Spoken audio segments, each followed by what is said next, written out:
Guys, morning. But just come on to see what I go on. Come here, leave, but me not stay long. But me I go in a little time, a little bit of my time. We don't understand your gender differentiation. If Jamaica understands that, they'll be greater to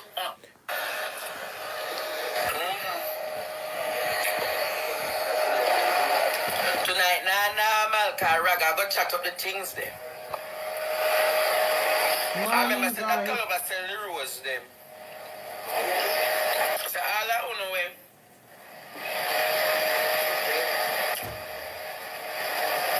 up the our time now. The next 42 minutes me dey on YouTube. So you can go to Dr. Love and go buy no bag and the rose and everything. Shama, why Dr. Love not like you? Shama, me don't know about Dr. Love not like you because if him not like you, him can't be my friend. And you are my friend and him are my friend, so you have to go work it out. Me today in Canada. You have to go get the rose, Jamaica, no found a man. And him say I give enough rose and birthday party. No found a man now, make the clitoris drum the right way. So, you have to go get the rose. Hey, the rose, when it a flick in Jamaica, so the rose flick.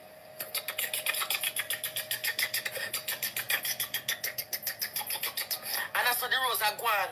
And it goes this. And it go. Like up the life. No, when the rose, and then when it all set, I go do a suck, a vacuum. And then I don't found a woman who have it. And I was like, ooh, yeah, man, it make no wiggle up.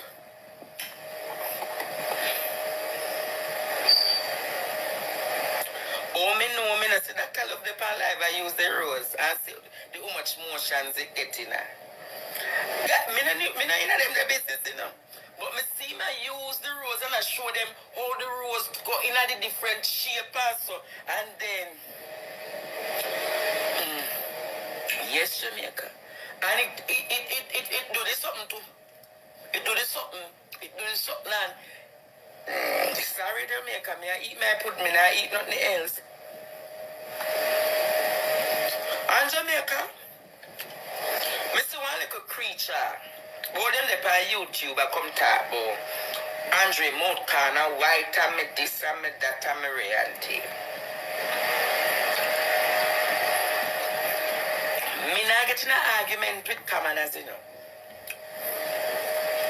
So the little creature when me see her run up and down and talk and I try bring down Andre. The little creature where I walk up and down and everybody you think me say this too.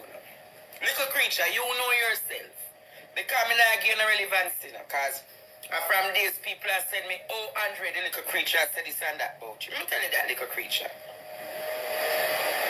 Little creature, I tell you all the time, when I look at you, you look like the thing in Lord of the Rings that was suffering from the issue of malnutrition. Because the coloration of your skin suggests to me a major issue of malnutrition of the skin tone. With all that you claim that you have gotten in life, fix up your skin tone, no? Fix up your lip, no? Fix up every little thing where you have, no? Fix up your gesture, man. Fix up your gesture, little creature. Don't look like the little thing in Lord of the Rings. Don't look like that. Raise up your value, man. Raise up your standard. It's not only bad word than that. We understand that you don't have the lexicon, you know. We know that you don't have the vocabulary, you know. So, little creature, before you try to come into the league of the premier gentleman, understand that the league doesn't tolerate or accommodate commoners. And you are in the league of commonry. You know what is the league of commonry? The league of commonry is the people at the lowest echelon, Smeagol. And we have to get the rope and tie Smeagol and walk Smeagol around. So, little creature, before you try to come after me, little creature, Go and fix up and put yourself in order, man. Don't come try size up with kings and diplomats and great men. Don't try to do that, little creature. Go behave yourself. Little creature, behave yourself wheresoever you are. Seek relevance with truth and justice. Seek relevance with truth and justice. While I am fighting for a better Jamaica, I'm not going to fight with creatures, because creatures belong to Hope Zoo or Jamaica Zoo. And I know that Kenny Benjamin would do well with a creature like you at Hope Zoo. Because with your level of creatureship and your level of hogrishness, I'm sure Kenny Benjamin would have created a different area, curate a different area and place you there so that people can come and see the creature. Do you want me to get a contract with you to go up to Hope Zoo? I think you really need that contract to be the Smeagol of Jamaica. Be the Smeagol of Jamaica. I can call Kenny Benjamin for you and ask him, can you curate a section for this creature called Jamaica Smeagol? And when they create this section for Jamaica Smeagol, they can say to Jamaica, now opening a creature called Smeagol Jamaica is available for viewing. It's a little creature. If you want acceptance, because the body is white and the lips are very black, so something is very off with you. It's either the pigmentation in your skin or it's because you don't really belong amongst humans. So I think we need to find you and put you up to Hope Zoo or carry you to Jamaica Zoo in St. Elizabeth. No, we need to find somewhere for you and put you there and lock you there. You think you're getting too out of hand now? Damn rude. Don't try to come size up with great minds, because you don't have the mind to think and to be intellectual. You only have the mind to just cuss bad word, tell people to lick out this, lick out that. No, my friend. Don't come try size up with great minds and intellects. Don't do it. All you can say, Andre, mouth full of white skull and so. Did you know that if you see such a condition, it has health reasons? There's something called diabetes. And sometimes, when diabetes takes effect, your mouth corners can be white. But here is the truth, little creature. My mouth corners are white, but your lips are very black. And when I see a brown skin with a pigmentation of black lips, it's a serious situation of what is wrong with that creature. Is that creature dying? Is that creature sick? Jamaica would want to know. Little creature, tell them, are you sick? Are you sick, little creature? Little Smeagol, go hold yourself and put yourself in a little corner. Don't come try size up. Don't try size up.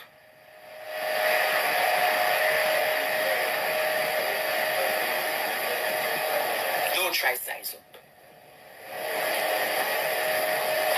We don't talk. We don't talk. You could have dragged other people because you can't find nothing for Andre Stevens. You can't say Andre Stevens do this and Andre Stevens do that, because it's one thing. Andre Stevens doesn't live a careless life. You can't call me name by anything, because you can't say Andre do this or Andre do that, because you don't have nothing for Andre Stevens. Smeagol go all a corner.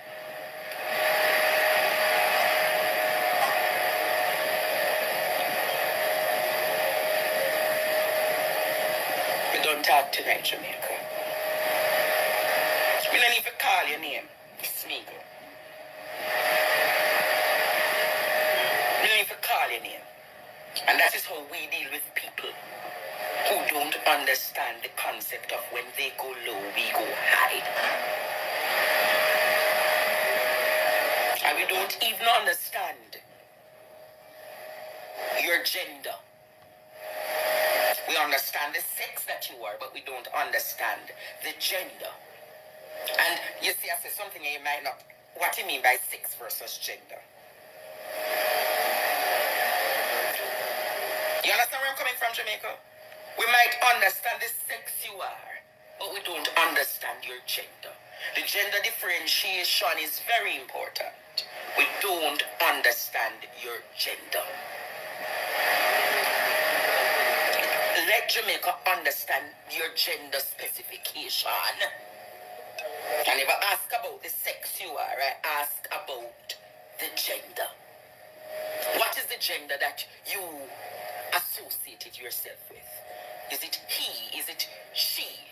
Is it cis? Is it trans? We don't understand your gender differentiation. If Jamaica understands that, they'll be greater to what? So the confusion, the level of confusion that you walk with.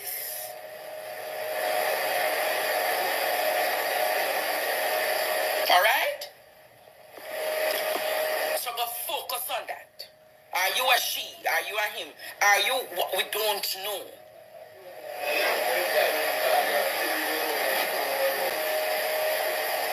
Focus on that.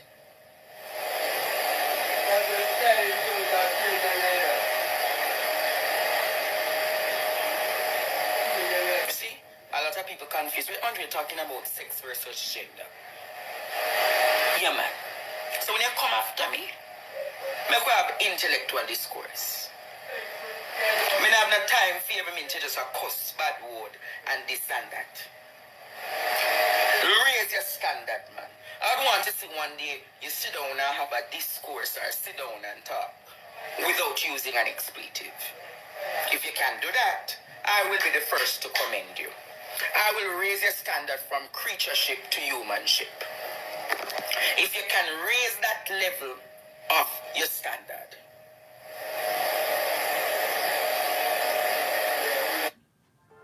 Working backstage, I needed a moisturiser that would immediately revive tired, exhausted, dehydrated skin and perfectly prep it for makeup. So I created my famous Magic Cream Moisturiser.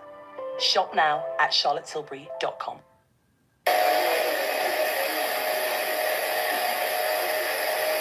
Somebody say my sex is female, my gender identity is money. Serious argument that, you know. My gender identity is money. Anyways, Jamaica, as me say, Raga come tonight.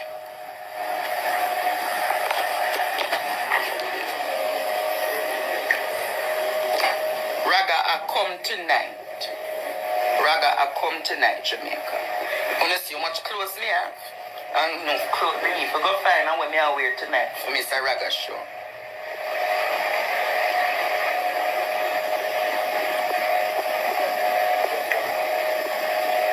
So now come to class tonight over YouTube. I'm going to put up the link, you know. I'm going to tag Raga and make Raga know say at the whole land. Tag up Raga now and make Raga know say, wow, so much people already plan to come to the class. And 9,000 or 10,000 I want in the class tonight. Call up and say, Kingsley, Dr. Kingsley Raga Shanti Stewart. And no fun to go borrow on the granny tambourine and borrow on the granny turban.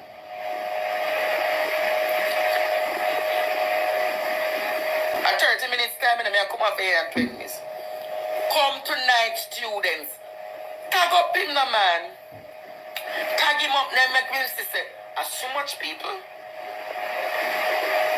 Me I start 8 o'clock per YouTube. And I want you to follow me on TikTok. Do you hear? When me I come to Canada, in a June, the 24th of June, about 2 weeks me I spend in Canada. So all who come tag up Raga Shanti, man. Me I come all who's the Magwan.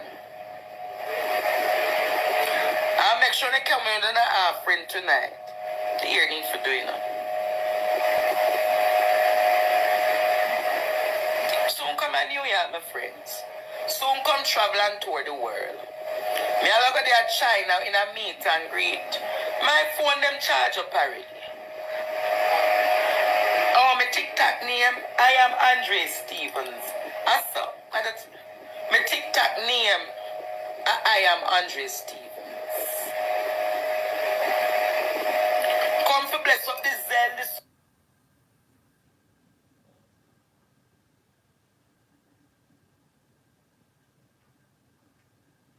Can you be in love with someone you're lying to? Boom, you're viewer subscribers. Back again with these quick updates because trust, if it's not foreign from King Mix Up, it's not credible. I keep on telling you that, but you don't know the things that people.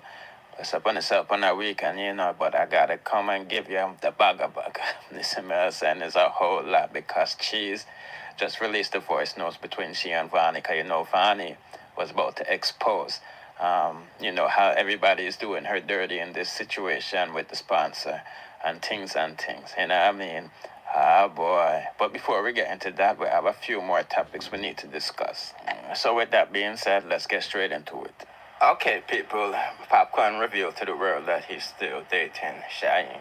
Yes, as you know, it was her birthday the other day, and she was celebrating it. And she was over, I think, at Adrian Sasko's Mulberry Place. As a man said, as you can see, the views are quite the same. You know what I mean?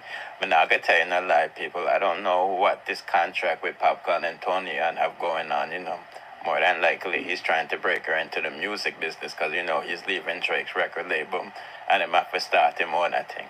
You know what I mean? And, he had no success with his male artists like Jeff Ross and Queda. You see my answer? So he might try the female thing. Well, he might sling him ding-a-ling.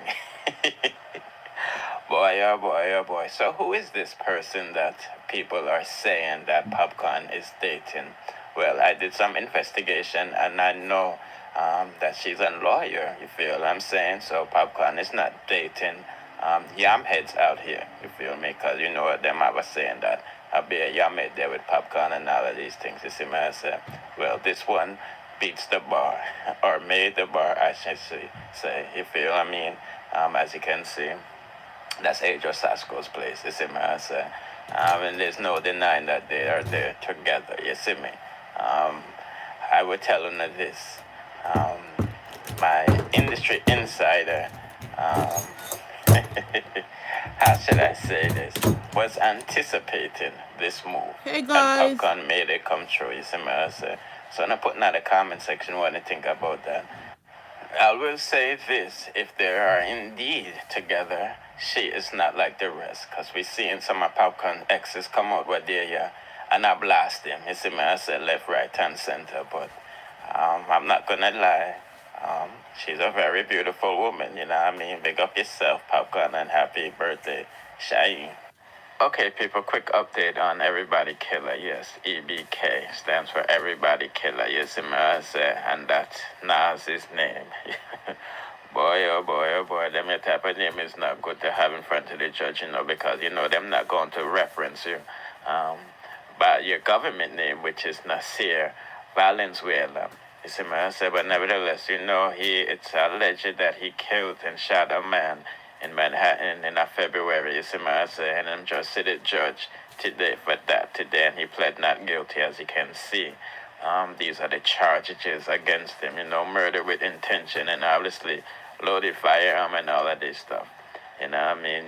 We did the story yesterday saying that, the victim, the 22-year-old,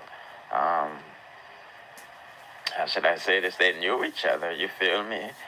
The police are saying that it was an intended hit. You know what I mean? Some people is saying it's over drugs or whatnot and the third, but all me know it's not a good look for committing a crime in Manhattan with one bag of camera, you see me? I said. Speaking about Nas and Jada Kingdom, because say our ex-fiance, that it's just happened that him get locked up and she dropped a drill freestyle. Because Nas is a drill rapper, you feel what I mean? And you know how the thing set with drill. Yeah, this up people. And a lot of people thinking she's talking about the usual suspects. You know what I mean? Asian Brad Shenseea or Star Dawkins. You see me, I say, but I'm here to clarify things, and I'm letting y'all know this is a direct diss towards Asian Brad. You feel what I mean? So let's take a listen to the lyrics a little bit. Or at least the ones that I picked out for letting you know what I go on for, not a go on.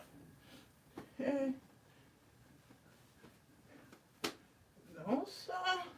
You see me? Which girl can say she stress me out? That's a fucking clown. Cause if our man saying broke, she have to do it out. And we know that she's talking about Asian doll or Asian brat, whichever the one who no one call her. You see me, I say, cause when she did kick off things, and them they start talk up them one another business, and that's when they was talking about who has self front and who not get nothing from no man, and how them man I treat them like this. You see me, I say, cause you know Asian say she introduced Jada to her ex fiance. Yeah, so let's proceed. As a wicked girl, me I make you know this. Me nah go back and forth with no little bitch. And don't chat to me, I'm not your fucking shit. Hey, that girl alone, me see argue. You think me go tell you a friend also somebody don't want me, nah? Me pay my rent last time, and I life and give nobody no free money just so now. Doing the things still, it up to you. Put at them house. Everyone 100 story away as say, yeah, use ignorance. Georgia is. I tell you, myself alone, I'm going to make me for class, I share my feelings. She look like me send her no money, or it look like they throw me a natty at the front. No one of them chat to me.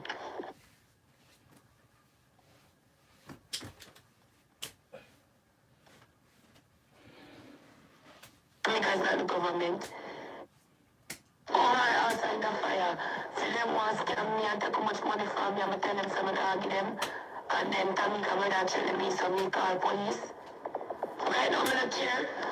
Me call police and me call ICE for ICE and police tell me something. Who is Tamika for tell me anything? Tamika is not the government. Me call ICE, me call the police. And the police say if they not plan to give me back my money, so when me pay last night for day, so me have to live out this and then me move out. I just want one of them come touch me and best thing them could do. So cheese, me tell you some more still and this a dirty place, yeah. But just say me not left yet until my money won't come out. Me pay my rent last night and if they don't give me back my money, me not left out there until my money's worth finish out. And that me say, me don't care who wants still in them dirty house anyway. You think me go turn in a somebody house or somebody don't want me now? Me pay my rent last night, me not left and give nobody no free money just so now. Doing the things still, it up to you. Put at them house. Everyone 100 story away as say, yeah, use ignorance. Georgia is. So, me have to live out this and then move out. I just want one of them come touch me and best thing them could do. So, cheese, me tell you some more still, this a dirty place, yeah. But just say me not left yet until my money won't come out. Me pay my rent last night and if they don't give me back my money, me not left out there until my money's worth finish out. And that me say, me don't care who wants still in them dirty house anyway. You think me go turn in a somebody house or somebody don't want me now? Me pay my rent last time, me not left and give nobody no free money just so now. Doing the things still, it up to you. Put at them house. Everyone 100 story away as say, yeah, use ignorance. Georgia is still in them dirty house anyway. You think me go turn in a somebody house or somebody don't want me now? Me pay my rent last time, and I left and give nobody no free money just so now. Doing the things still, it up to you. Put a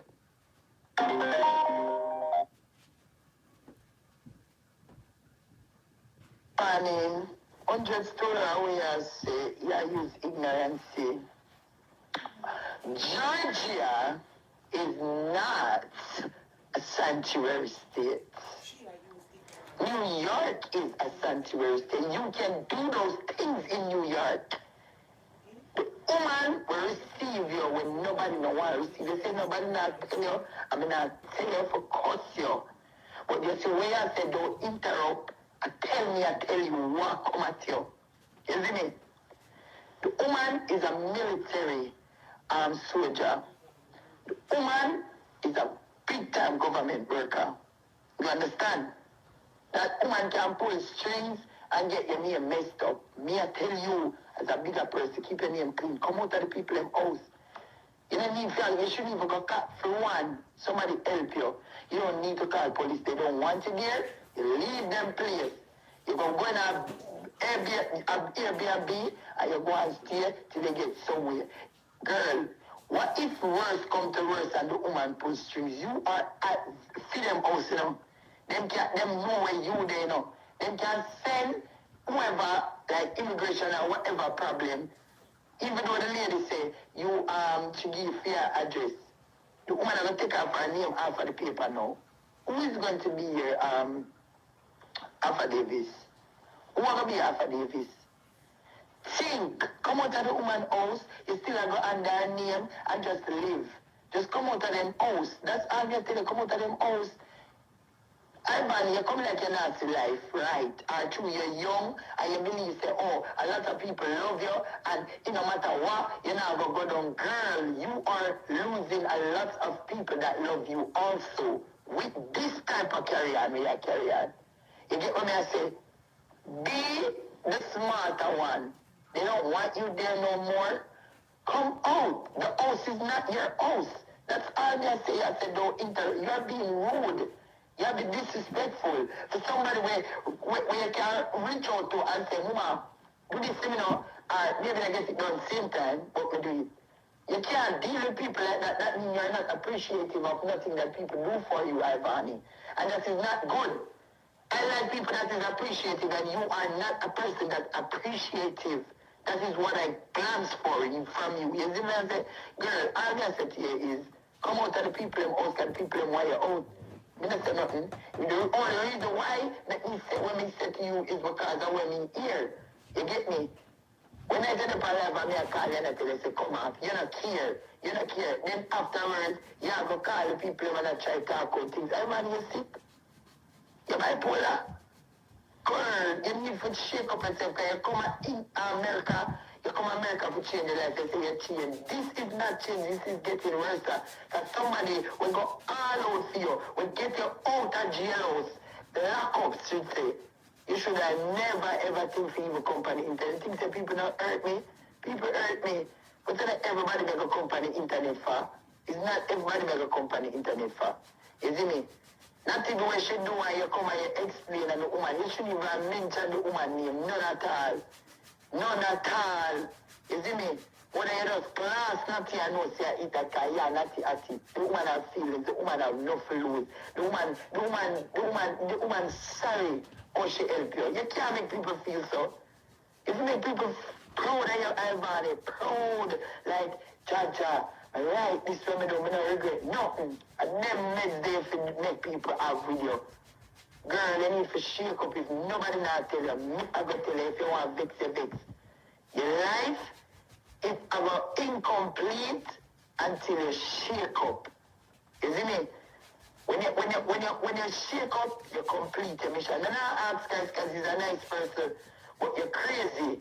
Your craziness and the madness, give me a niceness in a real life, and you're not seeing that. There's nothing more me can say now. All me can do is give advice. But you get rude. You see me? The thing to me as somebody, you are somebody when we can talk to when you read, but you look like when you mad, nobody can talk to you, and you want to run and strong. You shouldn't call the police.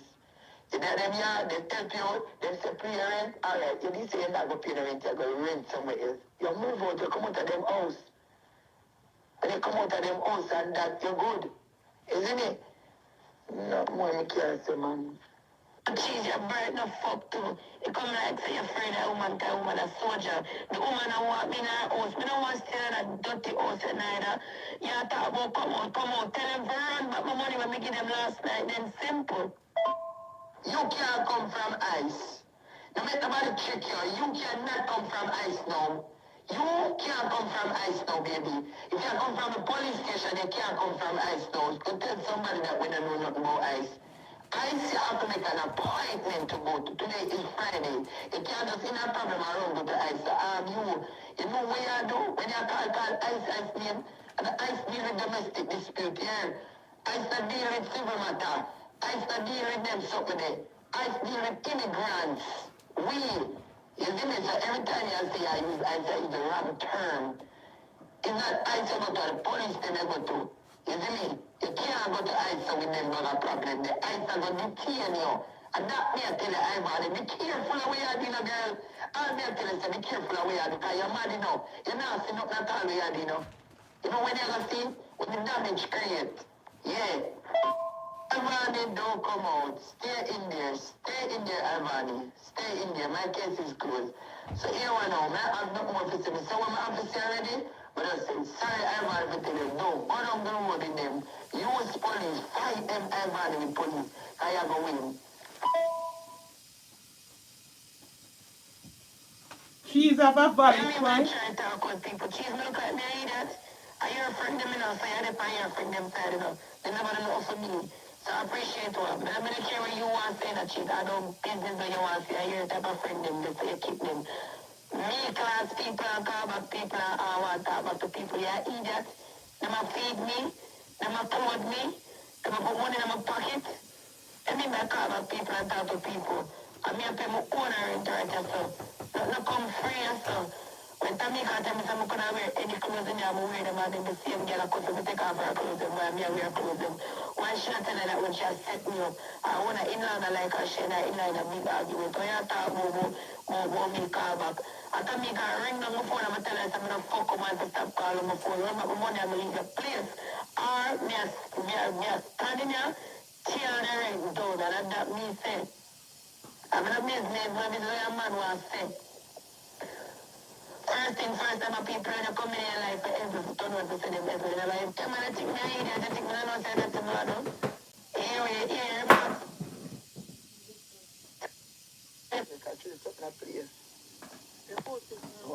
You know, me dep on my life, me dep on a show them. Them can't hear me. Where the girl supposed to go without her darn money? Come off from a page, black. She's of a point, guys. She's of a point. They're not going to make things bad for other people. She's of a point. Bad. If it's true, whole time people will put you out. You look, you look at she. Be a bagger, Lord Jesus. Fred, if I did last money she have.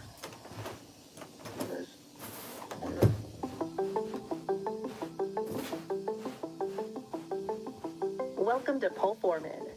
She's of a valid point. Come on, tell them burn back my money when we give them last night, then simple. You can't come from ice. No matter nobody trick you, you cannot come from ice now.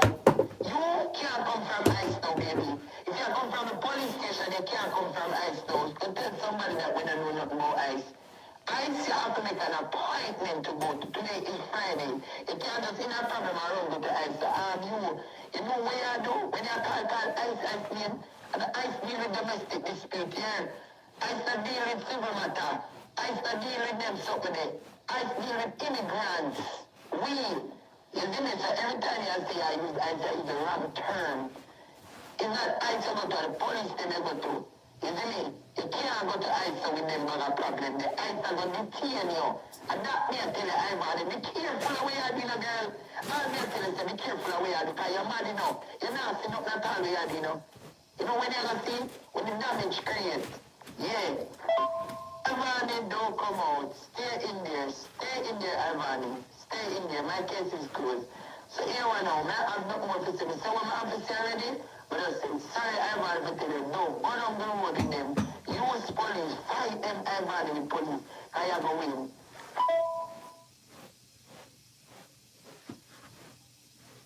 I mean by trying to talk with people. Cheese milk like me, I eat that.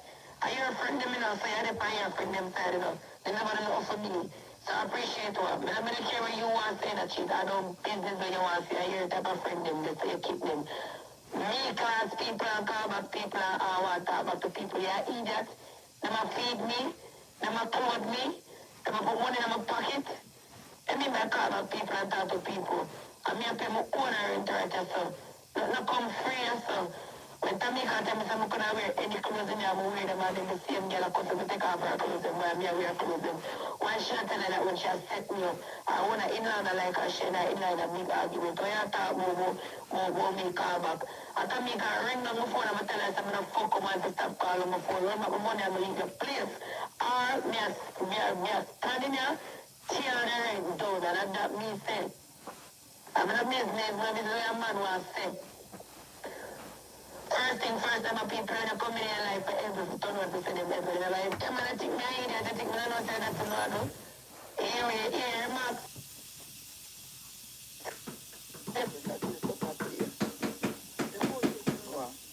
me up on my life, me up on I show them. Them can't hear me. Where the girl supposed to go without her darn money? Come off from my page. Black. Anyway, people, me spell the good, me sell the good things them. She ungrateful bad. For true, all time people will put you out. You look, you look for she. Be a bagger, Lord Jesus. Fred, if I did last money she have. Okay, so that was Cheese's side. So you know what I'm gonna do? I'm gonna put Ivan side for my next channel, them, the Credible Boss, or the Boom Bye Bye, or the Dancehall Story. So don't forget to like, share, subscribe over here, hit the notification button, and notify when I drop the latest. Bless.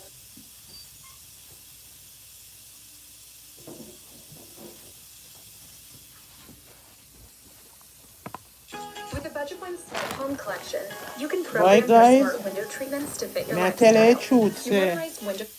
Boom, viewers, subscribers. Back again with these quick updates because trust. me if feel it's not away. from King Mix Up, it's not credible. I keep on telling you that you don't know the things that people are back with this update upon this Ivan saga. I'm not gonna tell you a lie. It's quite interesting now because the landlord has broken her silence. You see, I say, as you know, her name was being smeared through social media, through the bagga. You see, I'm saying she wants to address the mess. You know what I mean? Oh boy, people. Let's remember, like and share from now, you know. With that being said, let's get straight into it. Because as you can see, she went live with Nikki Blocks and Cheese. Yep. She pays her rent. She's when she's supposed to, or When she paid it this month, what caused all this could be way overdue, right? yes, 5 days was the minimum. Okay. And how much time she paid? 10 days. I just took advantage of a loophole in this new government program, and I got $6,895 to get paid to go back. Okay. And that was only because I reached out to her sponsor. Yes. Because I reached out to her sponsor to let her know, hey, you know, Bonnie still hasn't paid. I've reached out to her. She hasn't responded. And that's what made her, you know, more responsive to pay her rent. Because at first she wasn't. And I do have screenshots of those two. Okay. And when does the lease up? April 1st. Okay. How long she lived there before she started paying rent? I think the day after her birthday, she came to December. So the day Because after she got her birthday, let them know you're not the owner for the house. I'm not It's the a rent house. owner. It's a rent. Yeah, I just subleased the unit. Yes. So we go year to year, and so we decided we weren't going to do it anymore because there was too many issues with tenants not wanting to pay. And at the end of the day, if they don't pay, it's on us. We have our own mortgage. We have our own responsibilities. We don't need to pay on someone else's responsibilities because they choose not to pay. And did you tell her the lease would be up April 1st? Yes.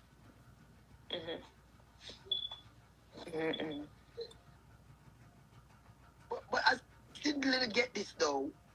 Like she came there a little a couple days after her birthday, yeah? No, hold on, Nikki, 1 minute. Give me before I forgot. How long after she came there? So when she first came, we spoke to her sponsor, and she was saying that she was looking for a job, and she wasn't sure if she was going to stay. So I think within like 2 or 3 weeks, she ended up going to Connecticut to see her sister. But that wasn't a need for her to stay. She was supposed to get transferred to Connecticut. Yeah.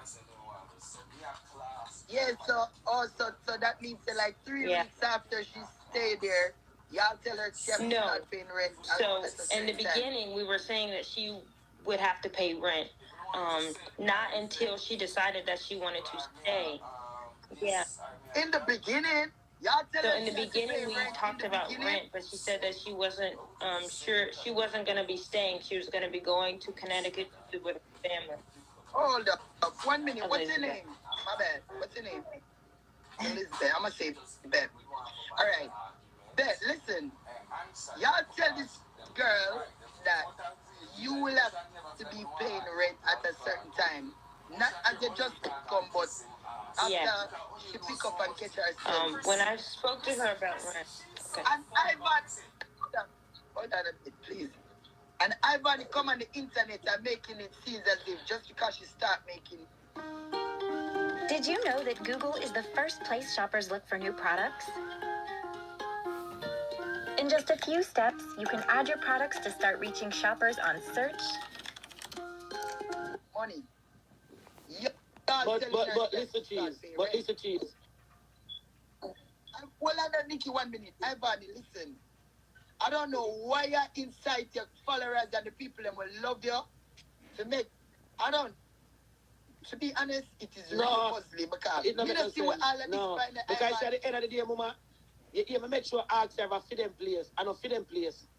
So if I don't fit them place, the landlord have to get the rent regardless whether she is there or no. Regardless, the rent have to pay. So you understand? Yes, regardless, you have to pay. So when she really wants to sit down in there now, she if sit down in there and then pay for fair away. Well, at first, when me and I used to beef before, I never know her. So, you know, no one know her and see what people we heard. Girl, and people, it's not like she don't know. The woman have all of them in a text. She just feel like, say, through the rent late or whatever, and them go tell her, say, the lease up and she ever move April 1st. She just feel like the people kick her out. The lease out done for true, the woman can show the lease. The lease done for true. Oh, yes, mom.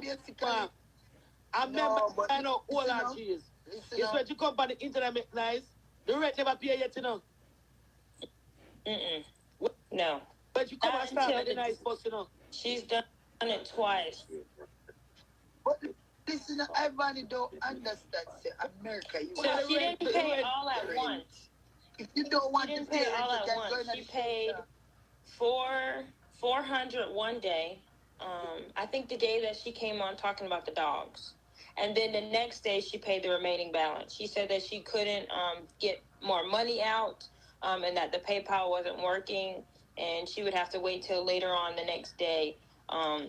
So we had to ask her to send the money to her sponsor to send to us. So she didn't pay exactly all of it on the 10th. She paid the 10th and the 11th. Yes, to me, invite. Nah. I thought you sent an invite. All right, then. Hold on, then. Just hang up. You talking to me? Here, baby.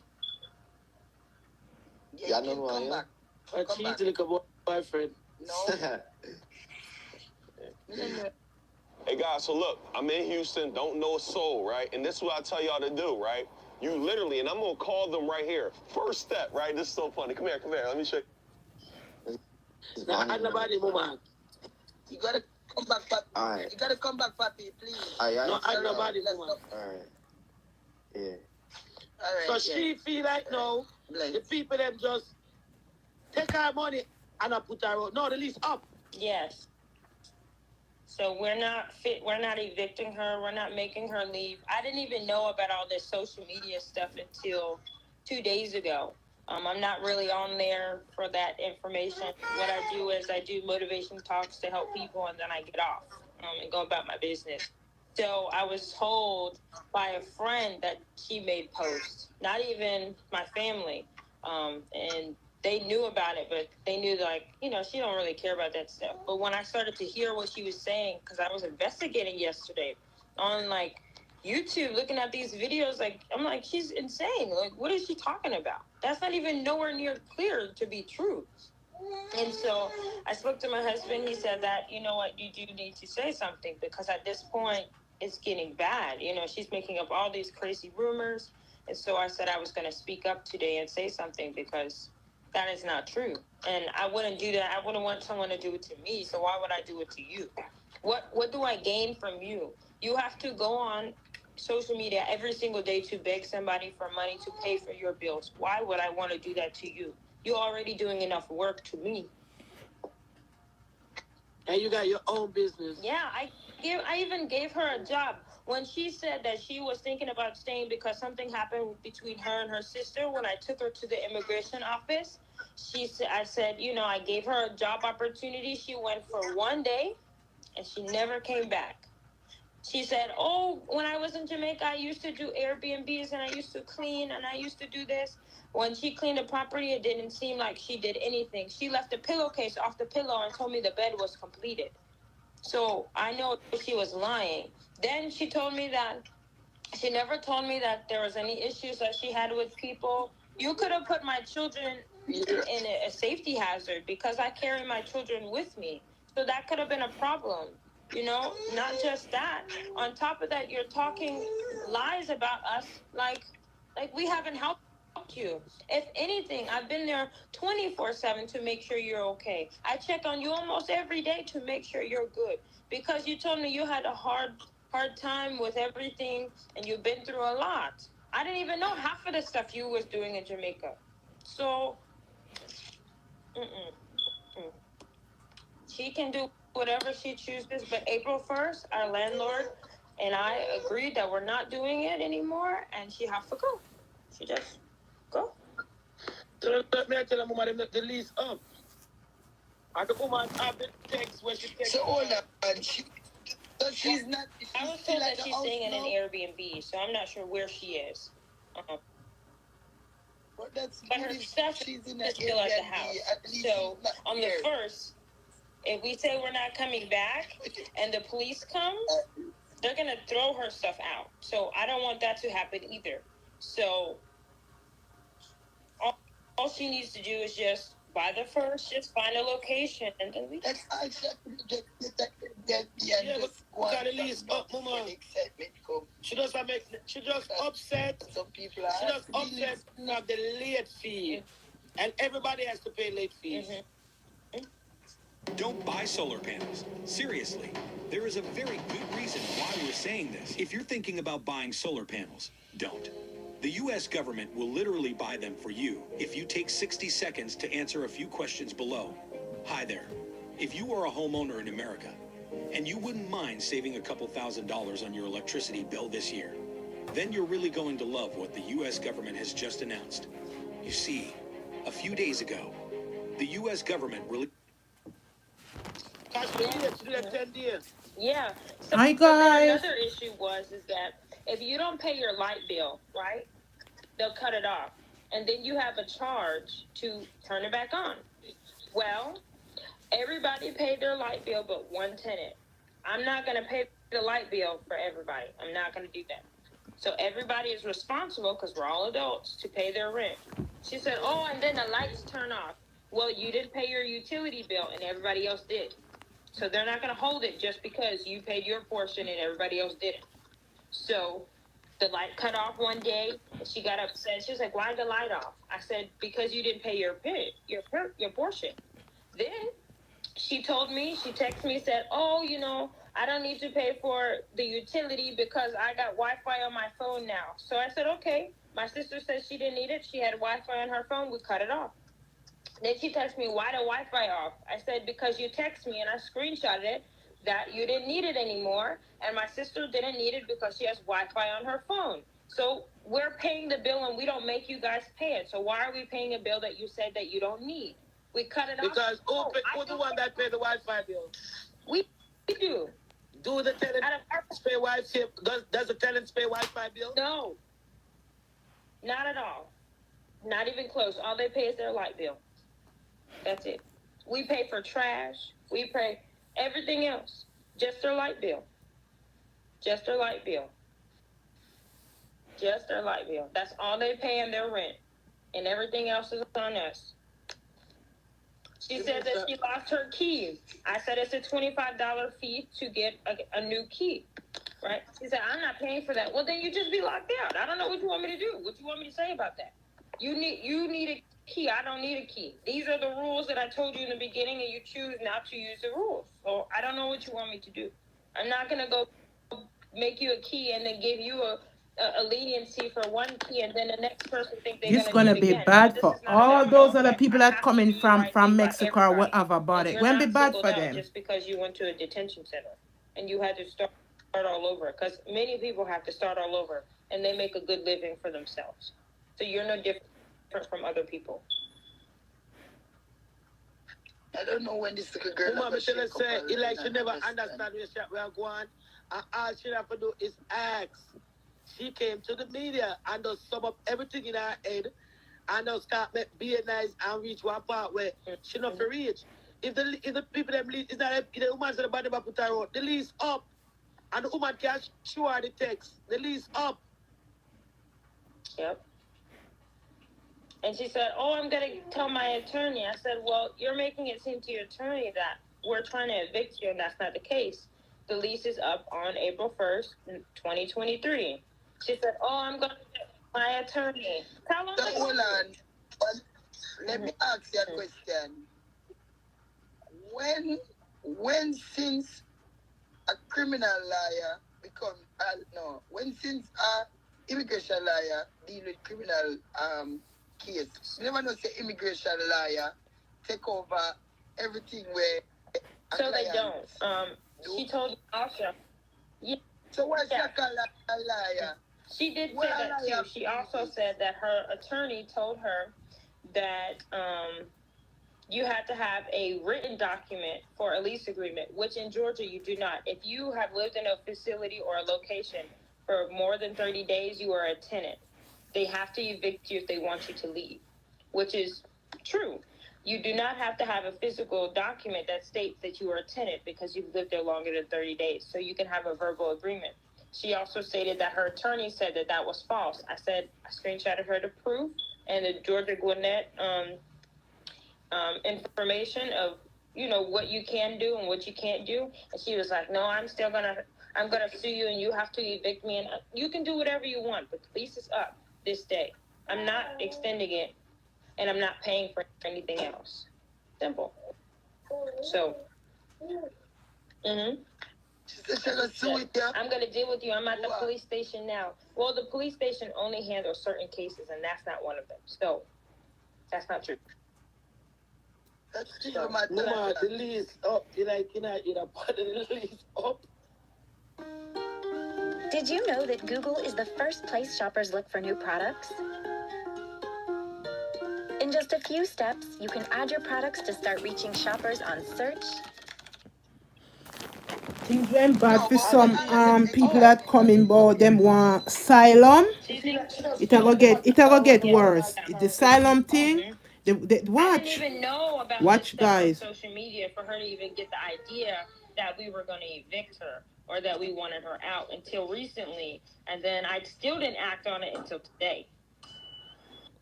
She didn't even know. I tagged her in my post that I made today because she didn't even know that I even knew that she was making all these posts and all these false allegations and saying all these false statements about me and my family. But I did let her know that you can go, I can take you to court for defamation of character. And then that'll be a lawsuit, and then you'll be paying me all that money that you claim that you're making to me, because now you're going to get sued. Don't do that, yeah. Let her go. She's sick. That girl do a lot. Yeah, go through a lot in life, yeah? I'm not going to do it. I just told her that you can't do that. Now, that is a lawsuit. That's what I was explaining to her. Yeah, and then she don't know. Listen, this girl is the first she come out first world country. That girl was born in a third world country. Yeah. Yeah? That's why she could be in a third world country. She don't know nothing about that places there. You see me? So they don't have a clue. I want her to feel me? She doesn't understand life. I'm young too. But there's no excuse for our actions. We are all held accountable for our actions. That's true. This is just her being used as That's an true. example. Don't do that. Because, she's right. This we can't all happen. account for our actions. She right. She absolutely right. When I need the job, just as say, Papa peel and then they can she pop peel and then that job that you know. Mama, as a job that too. As a mistake, she just back the head, bro. The late charge reach her, she late. Remember, the lady tell you, is it the empty room I should show up? Nobody at them have a pay for them room, the out of them pocket. Them have to put money out of them pocket because got 2 tenants in there. The next 3 room empty. So why they more consider that the 3 room rent? Yeah. So then on top of that, she said when she first took videos for me when the tenant left, she said, hey, you know, I want to move into the room that the tenant was in, and I'll clean it up and all this other stuff. So I said, oh, okay, sure, don't worry. And then she said, oh, and then she texted me saying, oh, I'm not cleaning up after her mess. Well, you volunteered. No one asked you to do anything. You volunteered yourself, just like you volunteered to watch the dogs, and I didn't ask you to do that. But you make it seem as if I'm asking you to do something. Yeah. I don't understand that. People think learning piano takes a really long time, but that's false. Here's how long it really takes with this new method. This is how we talk about the good are going to suffer for the bad, and it is the truth. The good going to suffer for the bad. Everybody just need to change big bad thing. But I feel laugh because all them little things they think. Woman. Anywho. No. Me not laugh after you, me just laugh after the situation. Oh, you make this escalate where it could have just hold down. B, you love the media Mama, too much, if man. you never understand So, that, you have to come for the media with. Because if you put out your 1 cent, the next party you going to come out with them 2 cents. So, Bill, and it now go down. You are going to talk, them are going to talk. You see me? One side of story in the world. yeah, but Mama, people can't hear from you alone because you are gonna make things look good for your side, you know. Then she also said that I asked her to do a fashion show for me for free. No, what I texted her was, hey, I have a client that's doing a fashion show. What he can offer you is he can offer you free sweatsuits, and he can offer you an ambassador opportunity where you get a code and people use it and you make money based off of the people who use the code. Because percentage-wise, you make more money when you're an ambassador than when you are making profit from just that one opportunity, which is that fashion show. You can make $10,000 from being an ambassador versus that $5,000 that you may use just for doing the show. She chose to think that I was trying to get over on her, My daughter, and sit that she down said and that name she up needed to all of pay this bills now. and all this extra stuff, and she needed money. I said, no big deal. But on the internet, she's portraying that I'm asking her to do stuff for free, which is not the truth. I offered you things. You chose not to take it. If you don't think that it's a good opportunity for you, then that's okay. No big deal. You asked me the other day to send you $200 to do you a favor, but then you're on TV and on social media saying all these mean things and untrue things that aren't even true about me, but you want my help. You want my leniency about certain things, but then you're doing all these mean things. I don't understand. You talk and you preach about God, but all these things are not godly. You're not representing yourself in a good way. And you say that you're a child of God. So I don't get it. I don't understand. I hope her and wish her the best. I thank you for allowing me to say my piece and say the truth, because I have evidence of everything. I don't delete, block anything that can cover my name and myself, because I am a landlord and you just never know what can happen. And defamation of character is something I do not play about, because I have a really good reputation and I cannot afford to break it. So thank you again.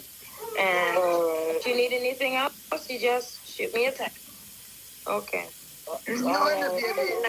Good night. They say, man, it's good for you to come and just make the world know what's going on, because people did not say, all right, people that say, not try scam, no, she has say, not try scam, man. I not try robber. I know America. Who live America, we know America. No say, fry your parent. You did you take deposit from her? No, but remember, Jesus. Everybody don't ever understand. When you rent place, you say you pay deposit and everything there. They were being good to you, girl. And you just make it seem like but Jesus, nobody don't like you. When you make yourself Jesus, brother. You know, brother. I the way how she presents the story makes she get the comments where she get. As me keep on as I said this morning, if she never understand all she have to do is ask. Yes, that's true. All she have to do is ask. Did your husband threaten her? No, what he said was, and I can send the recording, he said, hey, if you're not happy, you can leave. If you don't want to be here, you can leave. But being on social media saying all these false things is not going to happen. It's not going to work. That's what he said. Yeah, are you until April 1st? Are you have until April 1st? If I go come liquor. No. Did you know that Google is the first place shoppers look for new Guys, you products? see this? That bad for other people where I come up here for ISIS. Don't make what I come here through the border, Mexico and all these other things. It's not go bad for them. It's really gonna bad for them. And watch and see, guys. It's gonna bad for a lot of people who wanna come here. Customizable sign-up forms. Get found with our all-in-one Google Ads tool. You know, like it hurts my feelings.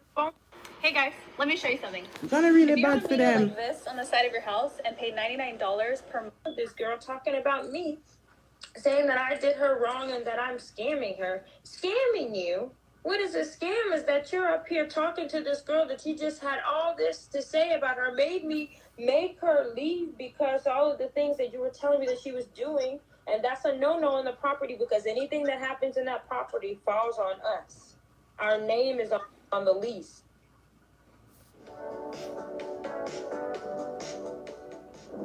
Welcome to Source Earth. Boom, viewer subscribers. Back again with these quick updates because trust. If it's not for and from King Mix Up, it's not credible. I keep on telling you that, but you don't know the things that people it's up on itself on a weekend, you know, but I gotta come and give you the bag. Listen, man, saying there's a whole lot because Cheese just released the voice notes between she and Vani, because you know Vani was about to expose you know, how everybody is doing her dirty in this situation with the sponsor and things, you know what I mean? Ah, boy. But before we get into that, we have a few more topics we need to discuss. So with that being said, let's get straight into it. Okay, people, Popcorn revealed to the world that he's still dating Cheyenne. Yes. As you know, it was her birthday the other day, and she was celebrating it.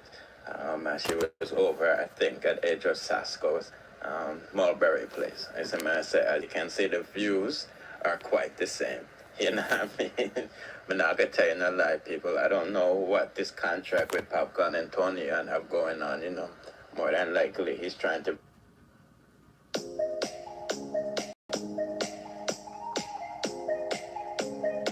Boom, viewer, subscribe.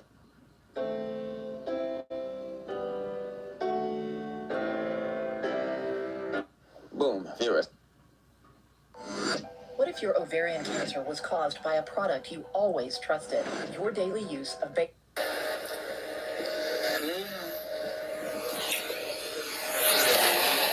Tonight, nah, Malka, Raga, go chat up the things them. I remember said that Lover sell the rose them.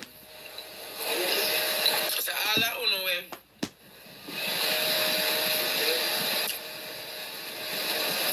up the our time now. The next 42 minutes me dey on YouTube. So I can go to Dr. Love and go buy no bag and the rose and everything. Shama, why Dr. Love not like you? Shama, me don't know about Dr. Love not like you because if him not like him, can't be my friend. And you are my friend and him are my friend, so you have to go work it out. I go there in Canada.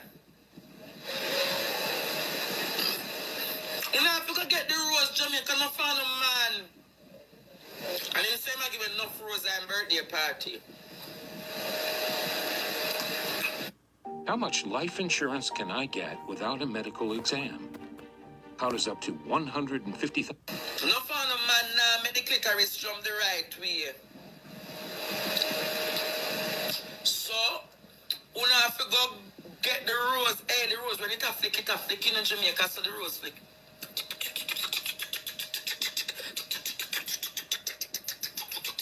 And that's what the rose are going. And it goes this. And it goes. Light up the light. No, when the rose, and then when it all set, I go do a suck, a vacuum. And then I don't found a woman want to. And I was like, ooh, yeah, man, it make you wiggle up.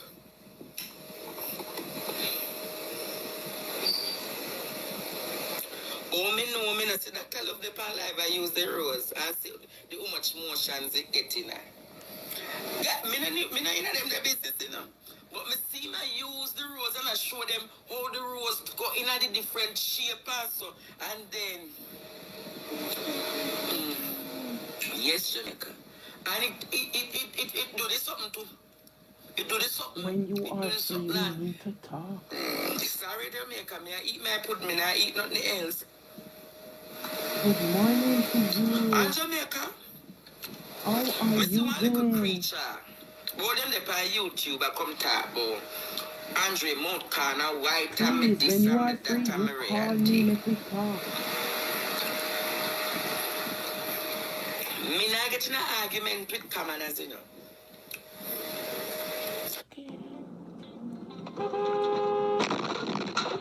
Have you been injured in an auto accident? Look at this direct deposit. So the little creature when me see I run up and down and talk and I try bring down Andre. The little creature where I walk up and down and everybody you think me say this too. Little creature, you know yourself. Because me not gain a relevance, you know, because from these people have said me, oh Andre, the little creature said this and that about you. Let me tell you that, little creature. Little creature. I tell you all the time. My sister, when you get when a chance, I look at you, call me. you look like Any the one thing of my in phone, Lord of the alright? Rings. Thank you. That was suffering from the issue of malnutrition. Because the coloration of your skin suggests to me a major issue of malnutrition of the skin tone. With all that you claim that you have gotten in life, fix up your skin tone, no? Fix up your lip, no? Fix up every little thing where you have, no? Fix up your gesture, man. Fix up your gesture, little creature. Don't look like the little thing in Lord of the Rings. Don't look like that. Raise up your value, man. Raise up your standard. It's not only bad word than that. We understand that you don't have the lexicon, you know. We know that you don't have the vocabulary, you know. So, little creature, before you try to come into the league of the premier gentleman, understand that the league doesn't tolerate or accommodate commoners. And you are in the league of commonry. You know what is the league of commonry? The league of commonry is the people at the lowest echelon, Smeagol. And we have to get the rope and tie Smeagol and walk Smeagol around. So, little creature, before you try to come after me, little creature, go and fix up and put yourself in order, man. Island girl from town. Big up and big up yourself to you there. Big up yourself. Me just say me come and look for the comment. Big up yourself. Morning, up and running, up and running, up and big up yourself too. Yeah. Each and every one too. Relevance with truth and justice. Seek relevance with truth and justice. While I am fighting for a better Jamaica, I'm not going to fight with creatures. Because creatures belong to Hope Zoo or Jamaica Zoo. And I know that Kenny Benjamin would do well with a creature like you at Hope Zoo. Because with your level of creatureship and your level of hogrishness, I'm sure Kenny Benjamin would have created a different area, curate a different area and place you there so that people can come and see the creature. Do you want me to get a contract with you to go up to Hope Zoo? I think you really need that contract to be the Smeagol of Jamaica. Be the Smeagol of Jamaica. I can call Kenny Benjamin for you and ask him, can you curate a section for this creature called Jamaica Smeagol? And when they create this section for Jamaica Smeagol, they can say to Jamaica, now opening a creature called Smeagol Jamaica is available for viewing. It's a little creature. If you want acceptance, because the body is white and the lips are very black, so something is very off with you. It's either the pigmentation in your skin or it's because you don't really belong amongst humans. So I think we need to find you and put you up to Hope Zoo or carry you to Jamaica Zoo in St. Elizabeth. No, we need to find somewhere for you and put you there and lock you there. You think you're getting too out of hand now? Damn rude. Don't try to come size up with great minds because you don't have the mind to think and to be intellectual. You only have the mind to just cuss bad word, tell people to lick out this, lick out that. No, my friend. Don't come try size up with great minds and intellects. Don't do it. All you can say, Andre, mouth full of white skull and so. Did you know that if you see such a condition, it has health reasons? There's something called diabetes. And sometimes, when diabetes takes effect, yeah, your mouth corners can be white. But here is the truth, little creature. My mouth corners are white, but your lips are very black. And when I see a brown skin with a pigmentation of black lips, it's a serious situation of what is wrong with that creature. Is that creature dying? Is that creature sick? Jamaica would want to know. Little creature, tell them, are you sick? Are you sick, little creature? Little Smeagol, go hold yourself and put yourself in a little corner. Don't come try size up. Don't try size up.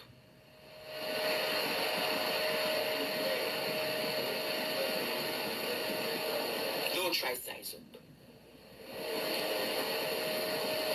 We don't talk. We don't talk.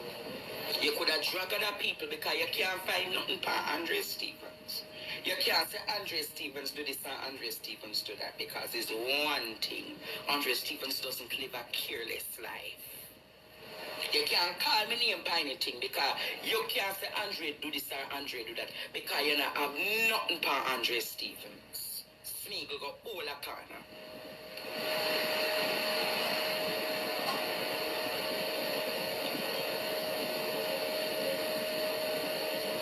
We don't talk tonight, Jamaica. We don't need to call your name, Smeagol. We don't need to call your name. And that is how we deal with people who don't understand the concept of when they go low, we go high. And we don't even understand your gender. We understand the sex that you are, but we don't understand the gender. And you see, I say something you might not. What do you mean by sex versus gender? You understand where I'm coming from, Jamaica? We might understand the sex you are, but we don't understand your gender. The gender differentiation is very important. We don't understand your gender. Let Jamaica understand your gender specification. I never ask about the sex you are, I ask about the gender. What is the gender that you associated yourself with? Is it he? Is it she? Is it cis? Is it trans? We don't understand your gender differentiation. If Jamaica understands that, they'll be greater to import. So the confusion, the level of confusion that you walk with.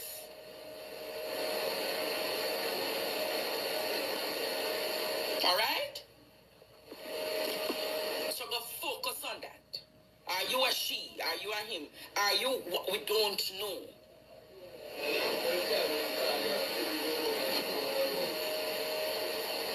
Focus on that.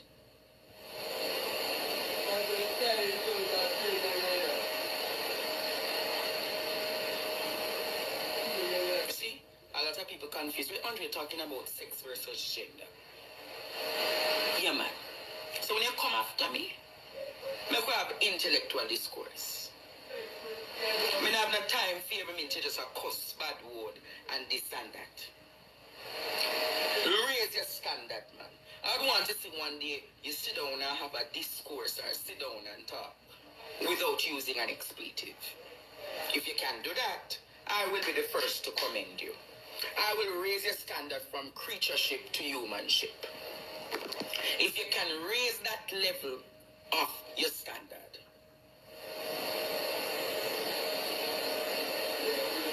Moving around becomes difficult as we age, and canes barely provide any support and stability. Introducing the upright cane.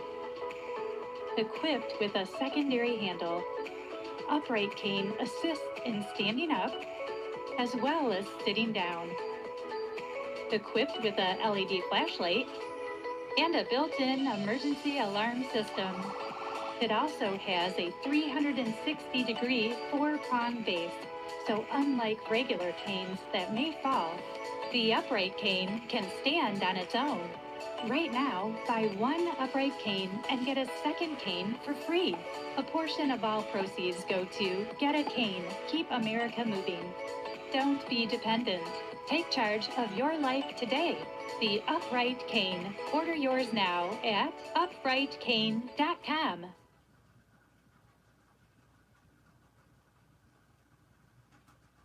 If you're over 40 and have experienced swollen, stiff, sore, or achy knees, then you need to see this. Researchers have just invented a new compression knee sleeve to help rejuvenate tissue in the joint, stabilize it, and banish knee pain for good, all without medications, dangerous surgeries, or costly procedures.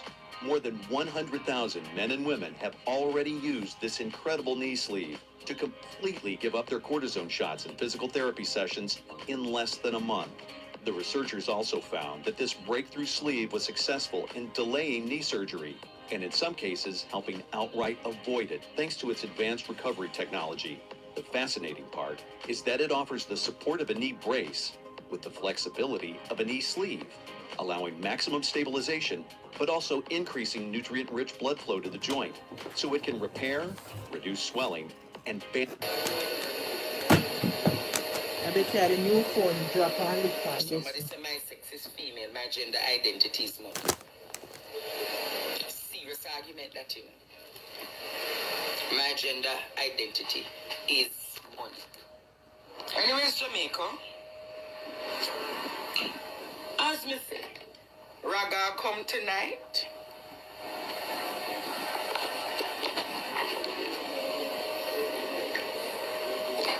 Raga I come tonight. Raga I come tonight, Jamaica. Wanna see how much clothes me have? And no clothes me need to go find out what me I wear tonight for Mr. Raga show.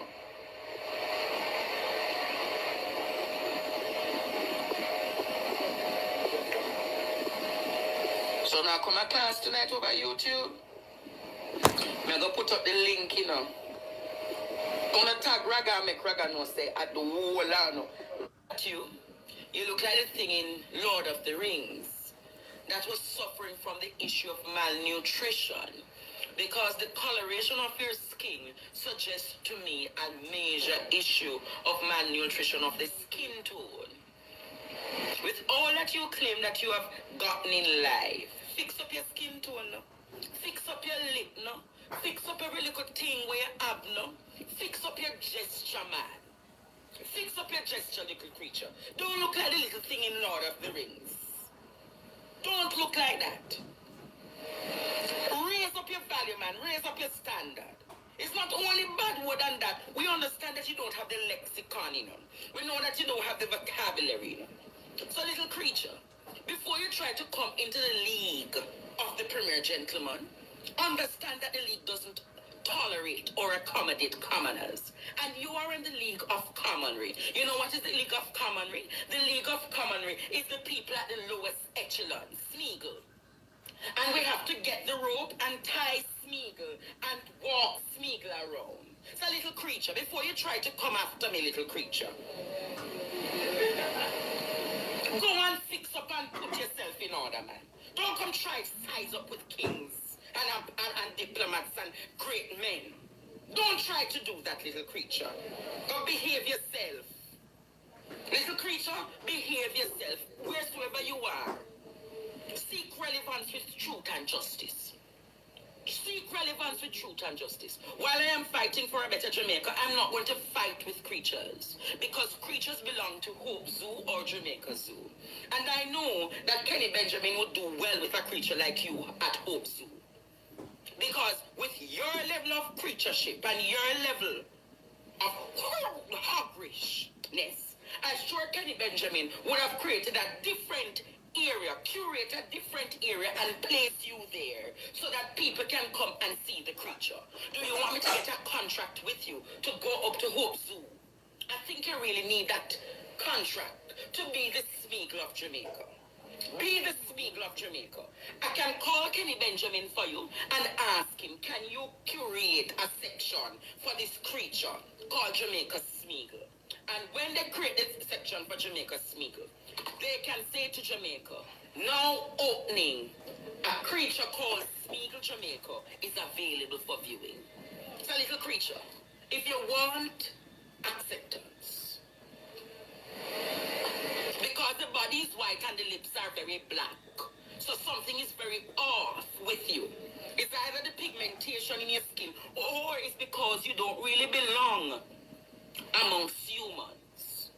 So I think we need to find you and put you up to Hope Zoo or carry you to Jamaica Zoo in St. Elizabeth. No, we need to find somewhere for you and put you there and lock you there. You think you're getting too out of hand now? Damn rude. Don't try to come size up with great minds because you don't have the mind to think and to be intellectual. You only have the mind to just cuss bad word, tell people to lick out this, lick out that. No, my friend. Don't come try size up with great minds and intellects. Don't do it. All you can say, Andre Mount, full of white skull and so. Did you know that if you see such a condition, it has health reasons? There's something called diabetes. And sometimes, when diabetes takes effect, yeah, your mouth corners can be right. But here is the truth, little creature. My mouth corners are white, but your lips are very black. And when I see a brown skin with a pigmentation of black lips, it's a serious situation of what is wrong with that creature. Is that creature dying? Is that creature sick? Jamaica would want to. Thank you guys for the thumbs up. Thank you. Are you sick? Are you a sick, little creature?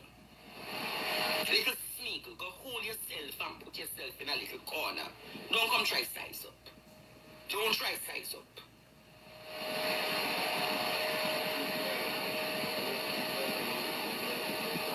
Don't try size up.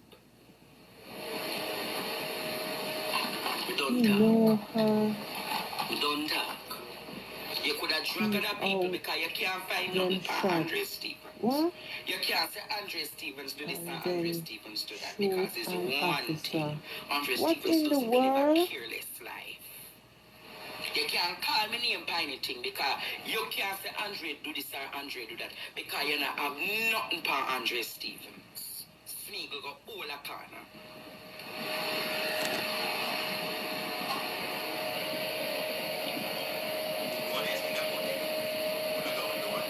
We don't talk tonight, Jimmy. We don't even call your name. Smeagol. People, me send me that on Instagram. Let me pause, Andre. We don't even call your name. And that is I me see one picture on Instagram a circulate with Spice in a full blue, a show her belly. Me not think so. I don't believe that. And that's what me want to say. Me not gonna be somebody act like say me not have a head and jump and rush out and no. I do not believe that a minute. I don't believe that. Me no believe that. Me not care nobody want to say. Me no believe that. I me not care. Even if a long time picture Spice she a post up her, you know, but just to believe that, guys. I do not believe that at all. Not for a minute. I believe that. I mean, I go get jump on and say yes, Spice. No. We see it on Instagram. I mean, I go jump up and say a Spice. Cause me not think a Spice this. Me not think a Spice this. See it here? Me see it on Instagram. And if I want a long time picture, you don't know. Me not jump up and say nothing. Me not say nothing. 21-year-old shot killed by brother over what? What the hell? Hey, me tell you now. If we not pray over food, no pitney them, me say death a go come knock at the door. Because we not cover them with the blood of Jesus, we not cover them with the name of Jesus. People pray over the children. Brother.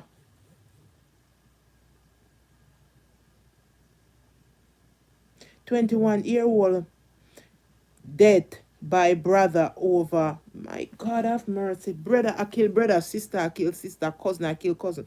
And I be a young something. You hear me? And that's why God I use the baby, them and I use the younger generation. I pour him spirit upon them. Yes, because we are see too much things that happen. We act like we not see. We act like we not hear. We act like we not acknowledge. People, we telling us something. Stop Andre for a minute. This is a sad story. When I say sad, sad story. Really sad story. Let me see who I bring forth this. The biggest flex Andrea? that I could talk about, what most entrepreneurs not going to talk about, is making sure your family is straight. My biggest flex is not just this brand new home that we just bought. It's not the multiple event spaces. It's not See the there? cars, Imam right? Pretty My Dan, biggest flex Andrea is and I was Pretty able to Dan. retire my See mother. there? I was able to retire my wife. Father. And far before somebody looking at this video, well, you was able to... Events will cut her dreams short forever. Just after 11 p.m. on March 10th, Cincinnati police responded to the 200 block of Craft Street in Cincinnati's Winton Hills neighborhood. Okay. Upon arrival, officers and Cincinnati Fire Department personnel located the body of an adult female suffering from gunshot wounds. Friday evening, just after 11 o'clock, police were called to Craft Street in Winton Hills. The victim was identified as 21-year-old Amaya Stanley, Okay, who was black sadly girl pronounced dead at lost. the scene after being shot 7 times. She was still fighting for her life when officers arrived, but died just a short time later. Cincinnati police would announce the arrest of Amaya's own brother, 22-year-old Myshawn Stanley. CPD says their homicide unit, the Coleraine Township Police Department, and Hamilton County SWAT team assisted in bringing Stanley in on an open murder warrant. She was still fighting for her life when officers... Both Amaya and Myshawn were at a cousin's mother's worst nightmare. Something they would normally do killed my daughter. began to argue. Things quickly turned left when out of nowhere, Myshawn put out a gun and shot her. And what can be described as a moment of complete... Don't do your sister like that. Today, authorities arrested 22-year-old Myshawn Stanley for the death of his sister, 21-year-old Amaya Stanley. He get the death penalty. That's what he should get. Love him dearly and pray for his soul. You know, but this is horrible. This is horrible.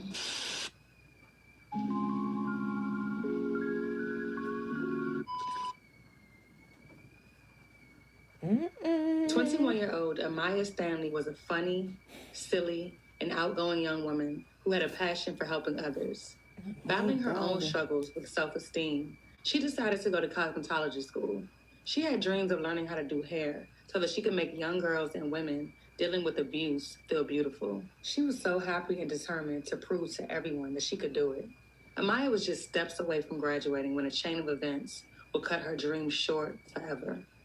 Just after 11 p.m. on March 10th, Cincinnati police responded to the 200 block of Craft Street in Cincinnati's Winton Hills neighborhood.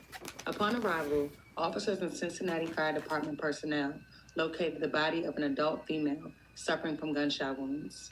Friday evening, just after 11 o'clock, police were called to Craft Street in Winton Hills. The victim was identified as 21-year-old Amaya Stanley, who was sadly pronounced dead at the scene after being shot 7 times. She was still fighting for her life when officers arrived. My God. But died just a short time later. Cincinnati police would announce the arrest of Amaya's own brother, 22-year-old Myshawn Stanley. CPD says their homicide unit, the Coleraine Township Police Department, and Hamilton County SWAT team assisted in bringing Stanley in on an open murder warrant. According to family, both Amaya and Myshawn were at a cousin's home hanging out, something they would normally do. When the two began to argue, things quickly turned left when out of nowhere, Myshawn pulled out a gun and shot her in what can be described as a moment of complete rage, shooting his own sister 7 times, including twice in the head before fleeing the scene. Family members say the fight started over the video game Fortnite. Myshawn wanted to play and Amaya did not. He then jumped on her, wrestling with her before she attempted to get away. Unbeknownst to Amaya, Myshawn pulled out a gun as she attempted to flee to her cousin's room. She was just 3 steps away from the top of the steps before he shot her. Ironically, Amaya was the only one who protected him, stood up for him, helped him, and always ensured he had a roof over his head, only for him to betray her in the most evil way possible. Loved ones say they knew of Myshawn's violent tendencies and that he had attacked his other sister in the past. In fact, he previously threatened Amaya prior to her murder. Visibly heartbroken and overwhelmed, The mother of both Amaya and Stanley broke her silence on the tragedy, saying their family will never be the same again. My sister calls me and tells me the homicide unit on Lynch Street needed to speak with her down at the station because my Sean has been convicted of an aggravated crime. A crime against his own sister. I mean, you just don't think that this type of stuff will happen in your family. It's just tragic. Like, we don't know where to begin. This was overkill. I don't know what would make a brother kill their sister. But this is so unimaginable. Like, you can't wrap your mind around this. My Sean and Amaya's aunt Tasha tells me the two were hanging out at their cousin's house when this all happened. It started off as a typical night until my Sean and Amaya got into an altercation. That's when she tells me things took a turn for the worst. My Sean shot her 3 steps away from the top of the steps from her getting to my cousin's room. He shot her in the head. She turned around. He shot her 5 more times. He shot into the steps, and on the way out the door, he shot her in the head. Grow your small business by growing your audience with Constant Contact's list growth tools. Turn website visitors into leads with customizable sign-up forms. Get found with our all-in-one Google Ads tool. Expand your reach with Facebook and Instagram ads and more. Try our customer list growth tools for free at ConstantContact.com.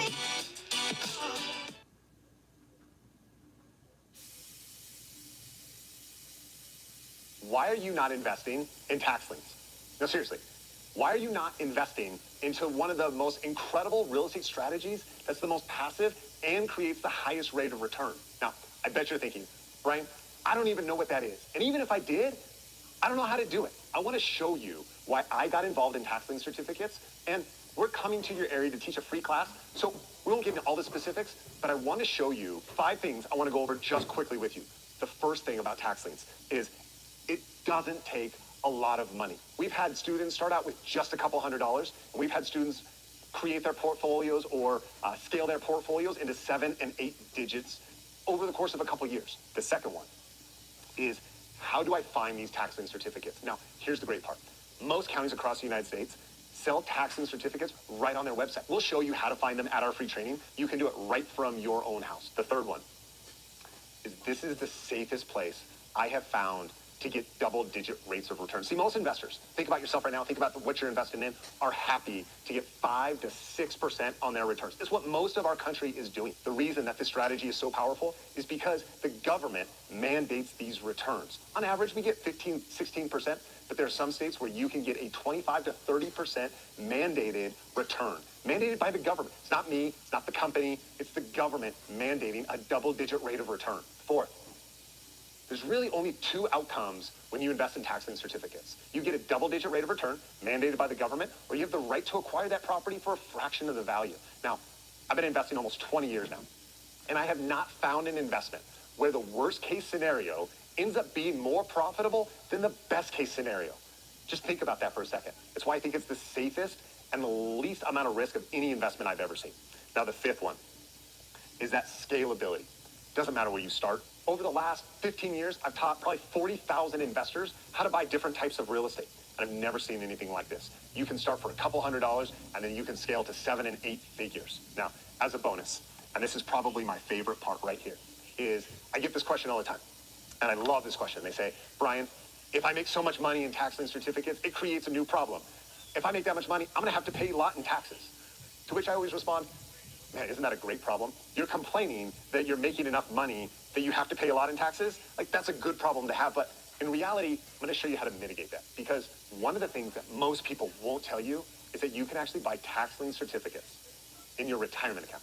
See, if you buy tax lien certificates in your retirement account, you get the same tax savings as whatever it is you're investing with right now. You'll get those same tax savings with a tax lien certificate, but the difference, instead of getting that miserable 2 to 3% rate of return that you're getting right now, you're getting the same tax benefits, but you're getting those state-mandated double-digit rates of return.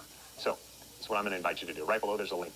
That link right there will register you and a friend. So you have 2 tickets to the upcoming free class. So I want you to click that click that link, get your tickets, and we'll see you there.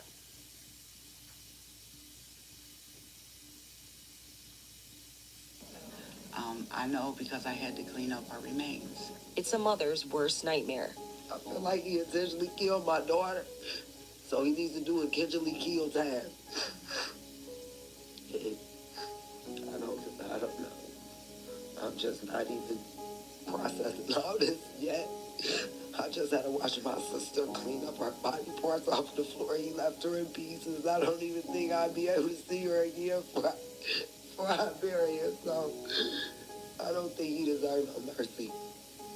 And as his mother, he should sit there for the rest of his life to make sure he don't do this to nobody else's child.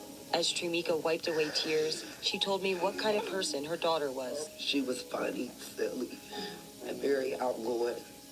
And she was going to school to do hair to make women that were abused and women and children that were abused feel pretty about themselves from the times that she has felt so not pretty. And she was almost there. And he took that from me. He took that from her.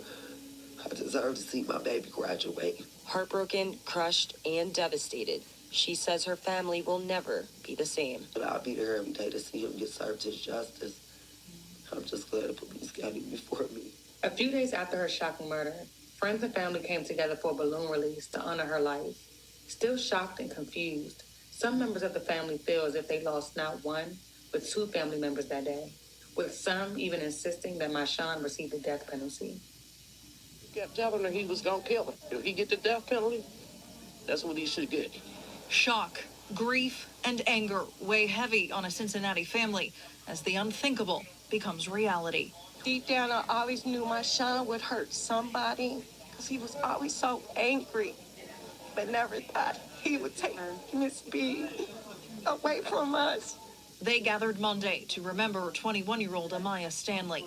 She died late Friday night, shot multiple times inside her cousin's Winton Hills home, and police say her own brother, 22-year-old Marshawn, pulled the trigger.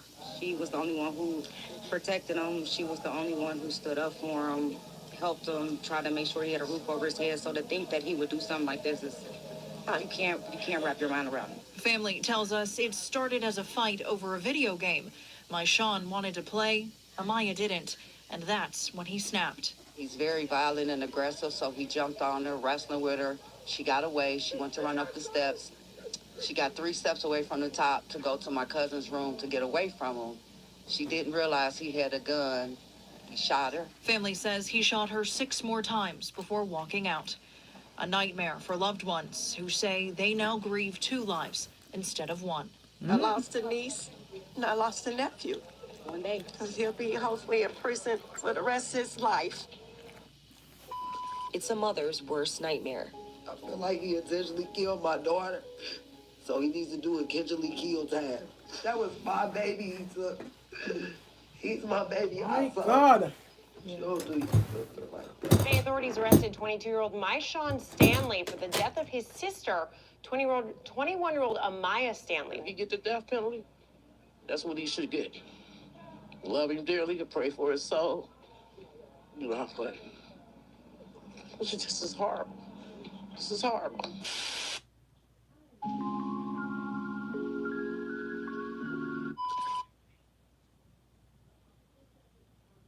21-year-old Amaya Stanley was a funny, silly, and outgoing young woman who had a passion for helping others. Battling her own struggles with self-esteem, she decided to go to cosmetology school. She had dreams of learning how to do hair so that she could make young girls and women dealing with abuse feel beautiful. She was so happy and determined to prove to everyone that she could do it. Amaya was just steps away from graduating when a chain of events would cut her dreams short forever. Just after 11 p.m. on March 10th, Cincinnati police responded to the 200 block of Craft Street in Cincinnati's Winton Hills neighborhood. Upon arrival, officers and Cincinnati Fire Department personnel located the body of an adult female suffering from gunshot wounds. Friday evening, just after 11 o'clock, police were called to Craft Street in Winton Hills. The victim was identified as 21-year-old Amaya Stanley, who was sadly pronounced dead at the scene after being shot 7 times. She was still fighting for her life when officers arrived, but died just a short time later. Cincinnati police would announce the arrest of Amaya's own brother, 22-year-old Marshawn Stanley. CPD says their homicide unit, the Coleraine Township Police Department, and Hamilton County SWAT team assisted in bringing Stanley in on an open murder warrant. According to family, both Amaya and Maishan were at a cousin's home hanging out, something they would normally do, when the two began to argue. Things quickly turned left when out of nowhere, Maishan pulled out a gun and shot her in what can be described as a moment of complete rage, shooting his own sister 7 times, including twice in the head before fleeing the scene. Family members say the fight started over the video game Fortnite. Maishan wanted to play and Amaya did not. He then jumped on her, wrestling with her before she attempted to get away. Unbeknownst to Amaya, Maishan pulled out a gun as she attempted to flee to her cousin's room. She was just 3 steps away from the top of the steps before he shot her.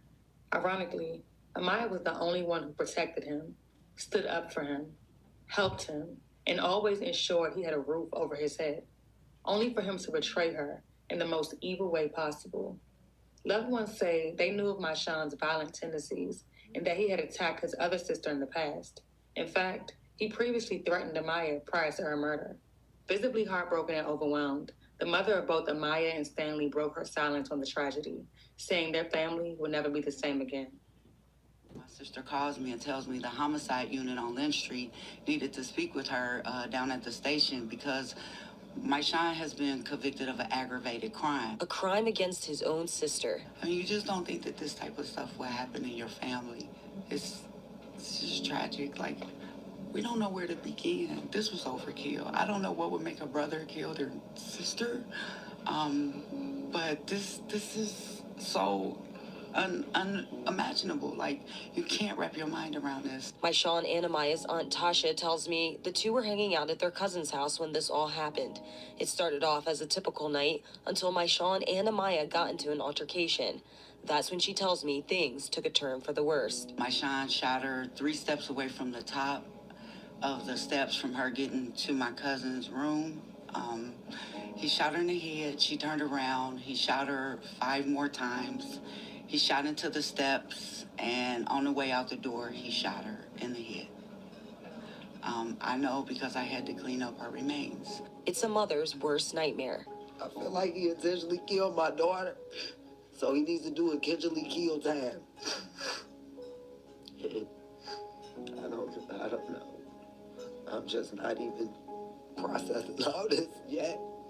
I just had to watch my sister clean up her body parts off the floor. He left her in pieces. I don't even think I'd be able to see her again for I bury her. So I don't think he deserves no mercy. And as his mother, he should sit there for the rest of his life to make sure he don't do this to nobody else's child. As Trimika wiped away tears, she told me what kind of person her daughter was. She was funny, silly, and very outgoing. And she was going to school to do hair to make women that were abused and women and children that were abused feel pretty about themselves from the times that she has felt so not pretty. And she was almost there. And he took that from me. He took that from her. I deserve to see my baby graduate. Heartbroken, crushed, and devastated, she says her family will never be the same. But I'll be there every day to see him get served his justice. I'm just glad the police got him before me. A few days after her shocking murder, friends and family came together for a balloon release to honor her life. Still shocked and confused, some members of the family feel as if they lost not one, but 2 family members that day. With some even insisting Why that if a Maishan demons take him over, make him shut her so much Tell him he time? was gonna kill her. If he get the death penalty, that's what he should get. Shock, grief, and anger weigh heavy on a Cincinnati family as the unthinkable becomes reality. Deep down, I always knew my Sean would hurt somebody because he was always so angry, but never thought he would take Miss B away from us. They gathered Monday to remember 21-year-old Amaya Stanley. She died late Friday night, shot multiple times inside her cousin's Winton Hills home. And police say her own brother, 22-year-old Maishan, pulled the trigger. She was the only one who protected him. She was the only one who stood up for him, helped him, tried to make sure he had a roof over his head. So to think that he would do something like this is, you can't wrap your mind around it. Family tells us it started as a fight over a video game. Maishan wanted to play, Amaya didn't, and that's when he snapped. He's very violent and aggressive, so he jumped on her, wrestling with her. She got away. She went to run up the steps. She got 3 steps away from the top to go to my cousin's room to get away from him. She didn't realize he had a gun. He shot her. Family says he shot her 6 more times before walking out. A nightmare for loved ones who say they now grieve 2 lives instead of 1. I lost a niece and I lost a nephew. One day. Because he'll be hopefully in prison for the rest of his life. And probably in hell, God will not forgive him for that. Now, as they seek justice against her brother, they prepare to bury Amaya and say their final goodbyes. She was so happy. She was a beautiful little girl. She was determined to prove everybody that I can do it. Valerie Lyons, WCPO 9 News. A GoFundMe was created by Amaya's family to help with her unexpected funeral expenses. As of right now, there is still no motive in the case, and the judge set a $500,000 bond for 22-year-old Marshawn Stanley for the murder of his own sister. The case remains ongoing. Okay.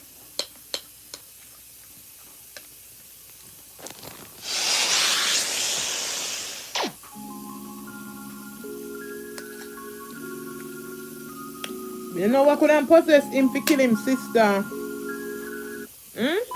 It's a mother's worst nightmare. What could have possessed him? He killed my daughter, so he needs to do intentionally kill that. That was my baby he took. He's my baby I saw. Don't do your sister like that. Today, authorities arrested 22-year-old Marshawn Stanley for the death of his sister, 21-year-old Amaya Stanley. If he get the death penalty, that's what he should See him, father. Love him dearly and pray for his soul. You know, but this is horrible. This is horrible. Jesus, father.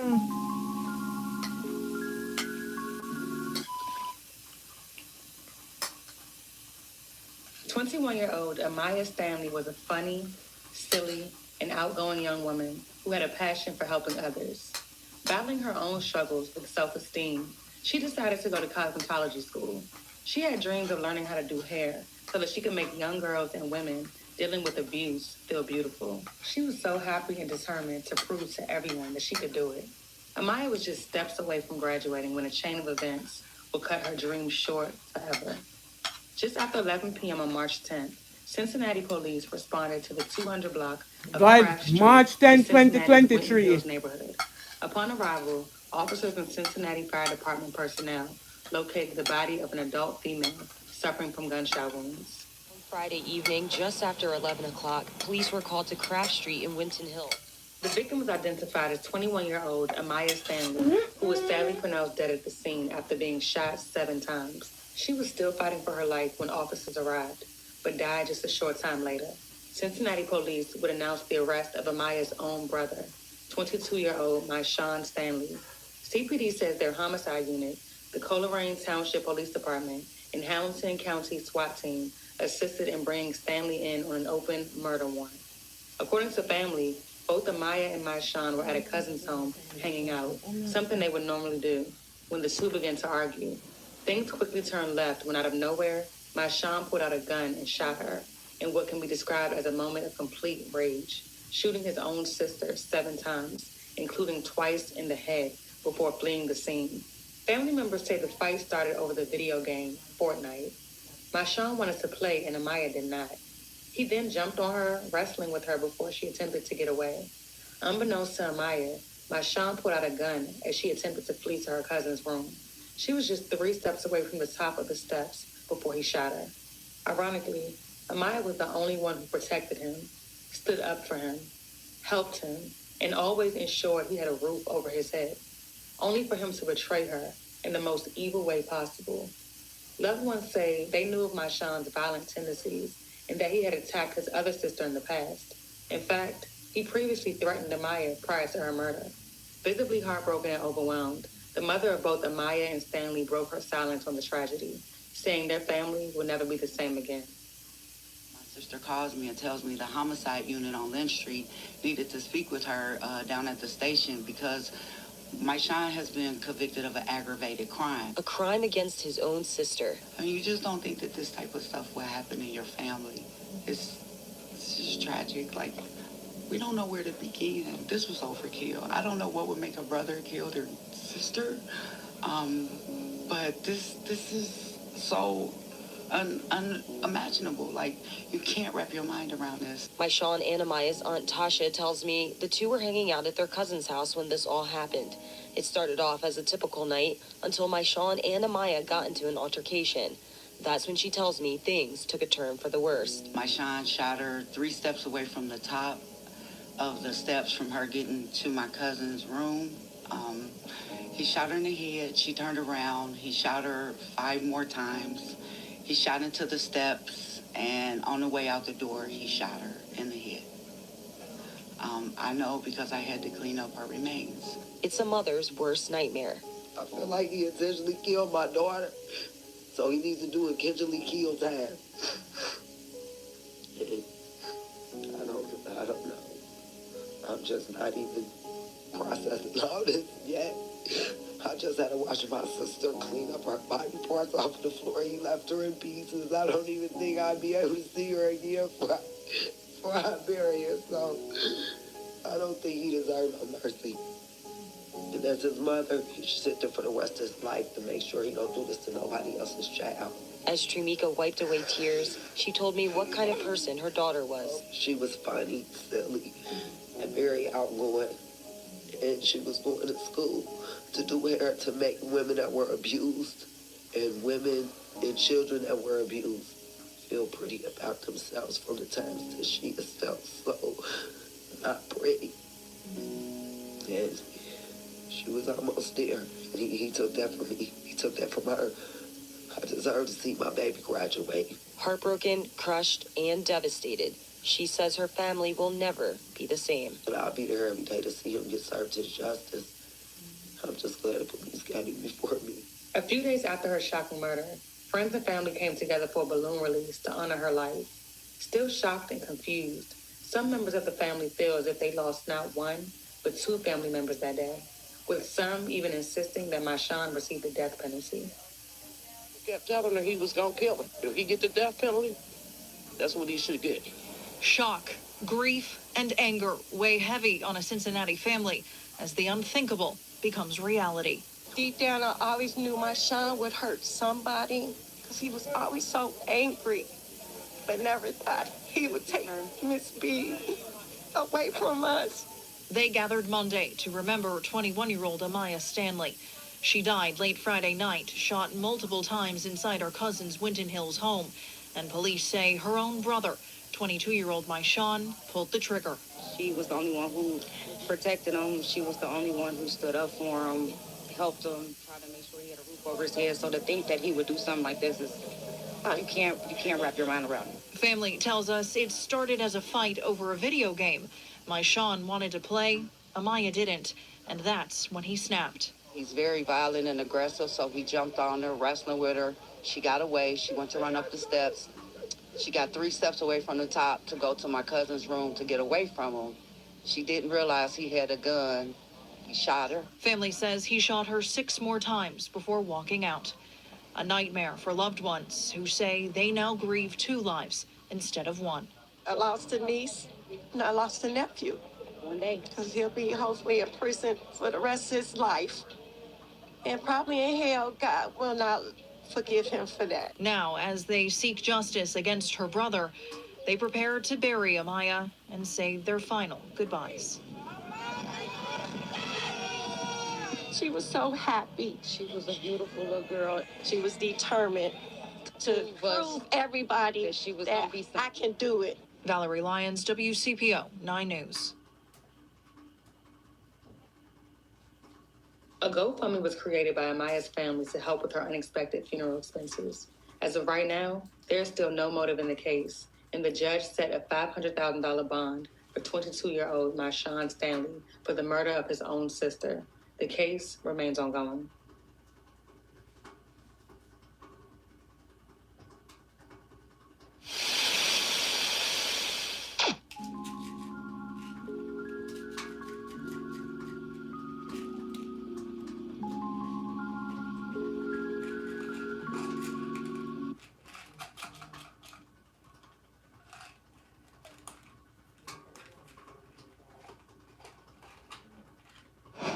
Hey, 99% of people with an IRA or 401k will not see this video, and that would be a tragedy. Why is that? Well, because Forbes recently commissioned an independent study and quickly saw through the president's lies. He's not fighting for American.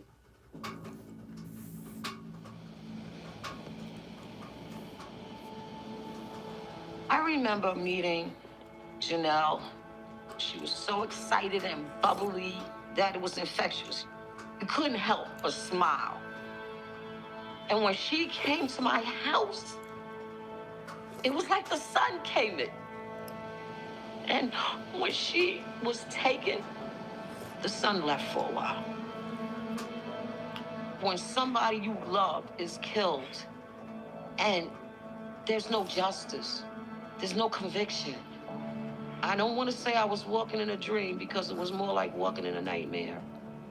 As the years went on, I started doubting whether she would ever have justice. And now as I speak about it, it's like it happened yesterday. I could feel it. I still don't believe it.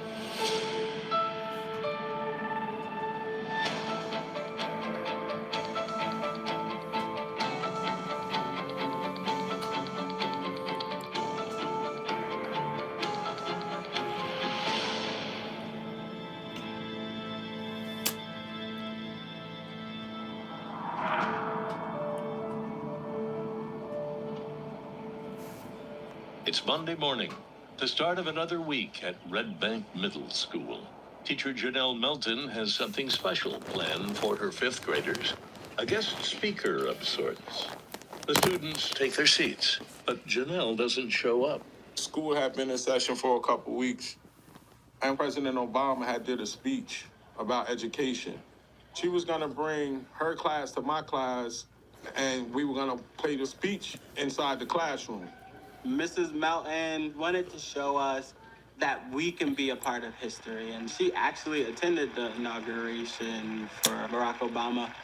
The time has come to reaffirm our enduring spirit, the God-given promise that all are equal, all are free, and all deserve a chance to pursue their full measure of happiness. She actually had a picture that she shared with us, and it was like pretty much her standing in the crowd. You could see the sense of wonder and pride on her face and the seriousness. Oh, she was going to that inauguration. If she had to walk, she was going. You hear me? Janelle taught social studies, had a passion for history, and also knew how to teach it to students to get them interested in it. She would learn all the quirky facts about the different people that she was teaching, and her enthusiasm about history, it transferred to the students. They loved it. She was adamant, I'm going to be the teacher of the year. She was writing lesson plans in August. She was talking and thinking in terms of how she was going to implement her lessons.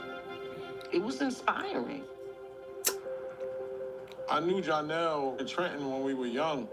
Her elementary school was across the street from my house. And I used to talk little junk to her and, flirt with her a little bit, things of that nature. Once I graduated from college and I started working as a counselor for school-based youth service, and she was also a teacher, and I saw her, I was like, wow, she looking good. So, I'm fresh out of college. I'm a bachelor, so I feel like I'm living a life. I'm like, what's up with her? Michael gets serious about Janelle and leaves his bachelor life behind. She was the one, and I felt like I should put a ring on her hand. Me and Janelle got married in Jamaica August 28th, 2003.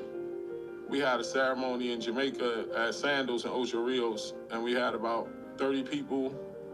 It was beautiful, man. I was still young then, though. I was like 27, 28. She was 1 year younger than me, so she had to be about 26. I was excited and stuff, like I'm really married.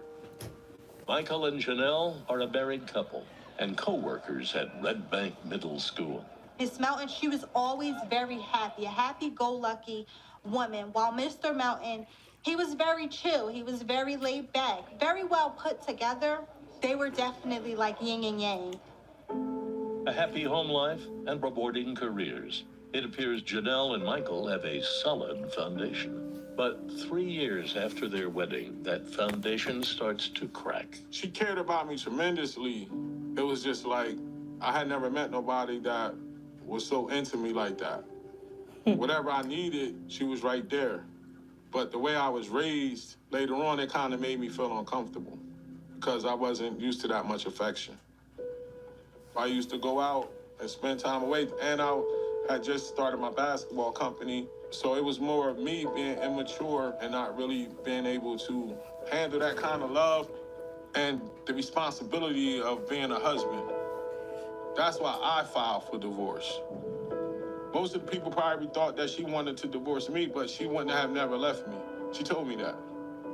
Once the relationship had got to a certain point, she had felt comfortable with, she had her own space. You know what I'm saying? And I respected that. So we still saw each other all the time, and we talked on the phone every day. Half the school day slips away. Do you have an end-of-life solution for your IT hardware and equipment? How will you protect your intellectual property? And there's still no sign of Janelle. The school secretary asks Michael to check on the missing teacher at her home in Neptune City, about 20 minutes away. I pull up at the house and I see the car in front of the house. So I feel kind of relieved because I know she's at least home. So I'm thinking I'm just gonna bang on this door, yell out her name, tell her to get up and tell her to go to work. I yelled out her name, it was no answer. And then I tried the doorknob and the door was open. And I went in and I was still yelling out her name. And I made the quick left to go to the room. And then when I walked in the room, that's when I saw her on the floor.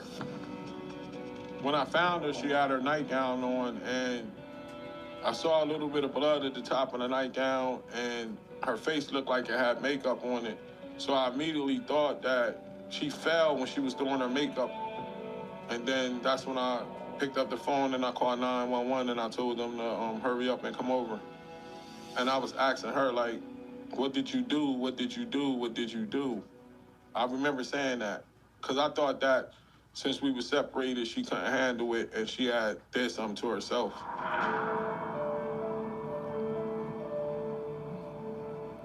Paramedics arrive within minutes of Michael's call.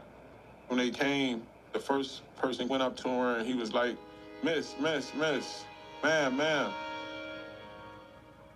He felt her neck. And then that's when he told me she was dead. Then that's when I just like dropped on my knees. I started crying. Then he said, you got to get out of here. I guess because it's a crime scene now. It was like surreal, like I was living a movie. I couldn't believe it. I just started screaming. A shell-shocked Michael Melton calls Red Bank Middle School and breaks the horrible news to Janelle's coworkers. I talked to the secretary and I'm like crying hysterically and stuff. Then I told him like, the guy says she's dead. We drove to her apartment and I saw the yellow tape. And I said, oh my God. I started screaming, oh my God. I said, somebody hurt her. This is a crime scene. Investigation, any info? It looks like a scene from a movie or maybe like a First 48 episode.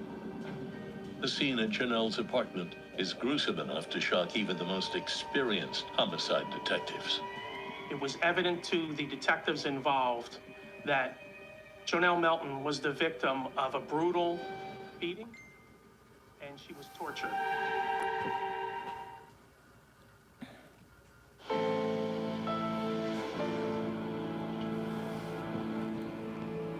I worked as the supervising lieutenant in charge of the forensic unit. I received a call from the local departments that they had come in contact with a deceased woman in an apartment complex.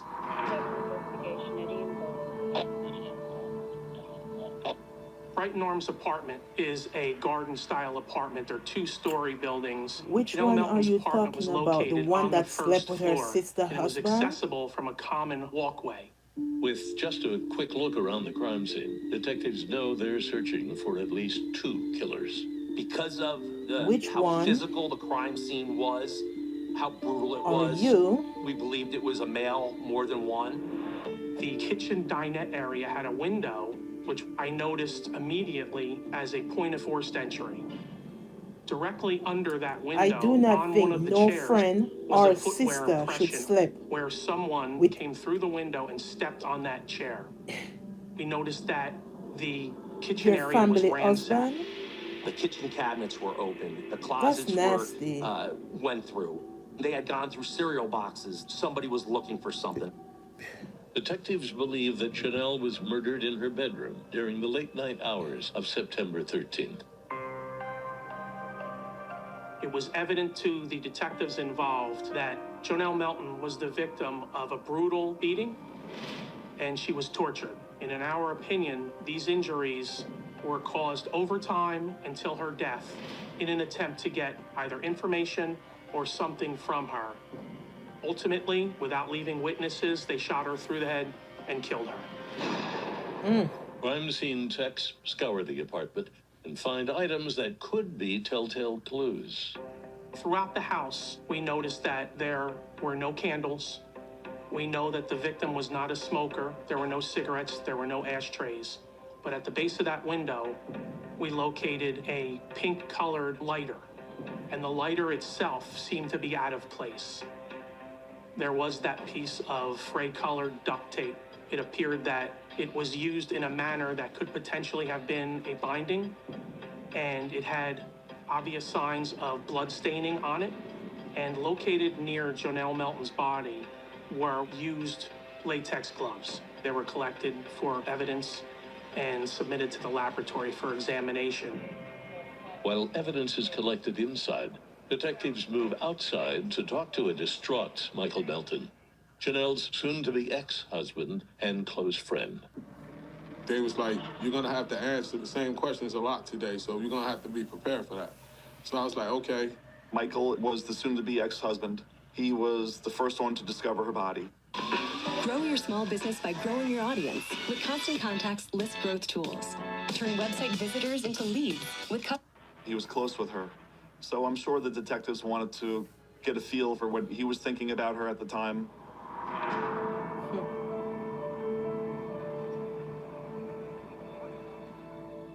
After almost an hour of waiting, detectives move in and pepper him with questions.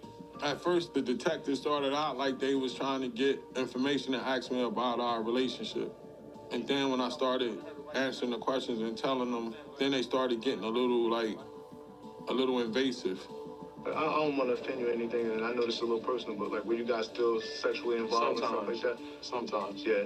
But I still loved her, but I just knew that once we got into the marriage thing, it wasn't gonna be, you know what I'm saying? Yeah. When they asked me about the house and they told me how ramshacked it was, I couldn't remember none of that. I think once I saw her, everything else just shut down. Even if they was trying to come off of me like crazy and stuff, I just still was answering their questions because I knew I didn't do nothing. Michael says he was visiting a friend the night of Janelle's murder. Then later that night, he went to his girlfriend's house. It's like a little toothbrush. Michael agrees to give a DNA sample and then leaves police headquarters to be with grieving family and friends. Meanwhile, detectives make their next moves. They run down Michael's alibi and search Janelle's apartment complex. There were forensics detectives outside in dumpsters, behind bushes, just trying to find any type of evidence they could. When detectives talk with Michael's girlfriend, she verifies his alibi, and his phone records place him nowhere near Janelle's apartment the night she was killed. Detectives are confident that he had nothing to do with Janelle's death. There was no reason for Michael to ever be involved in anything like this. He still had a wonderful relationship with Janelle. Although they were ex-spouses, they didn't act like ex-spouses. They had a really nice personal and working relationship. Investigators might have moved on from Michael, but the media hasn't. Now, all of this time, I'm thinking that I'm being truthful and helping them, like telling them everything they needed to know. And then 2 days later, when the newspaper article came out, that's when I knew that something was wrong. It said she was found. It didn't say who found her. And in the last paragraph, it said she was estranged from her husband. And when I saw the word estranged, I said, whoa. Then it said their divorce was supposed to be final October 6th. And this was like September 16th. So now I'm like, oh my God. They trying to say I killed her.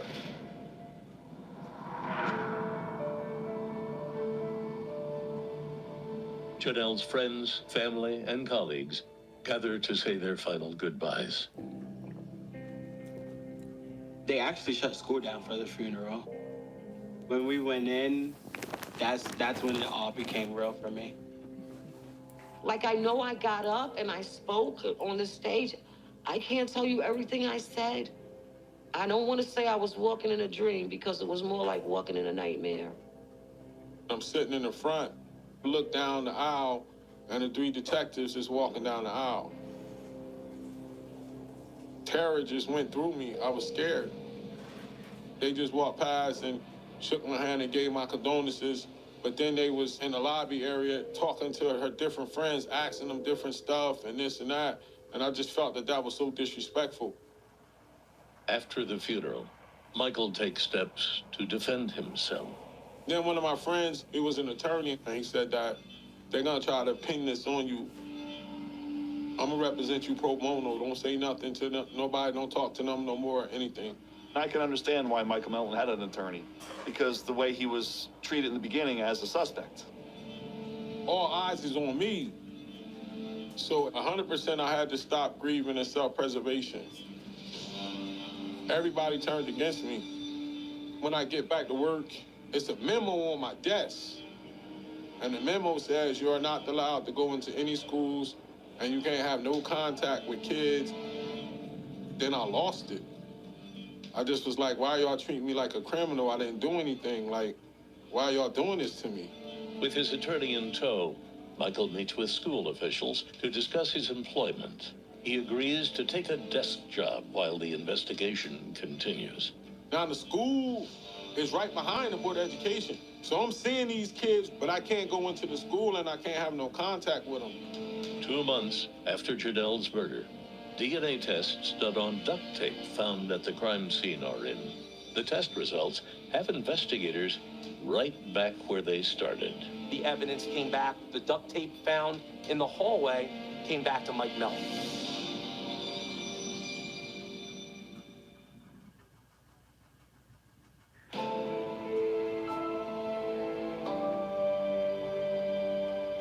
Monmouth County detectives have recovered DNA from a piece of duct tape found in Janelle Melton's apartment. This tiny piece of evidence is now at the center of the investigation.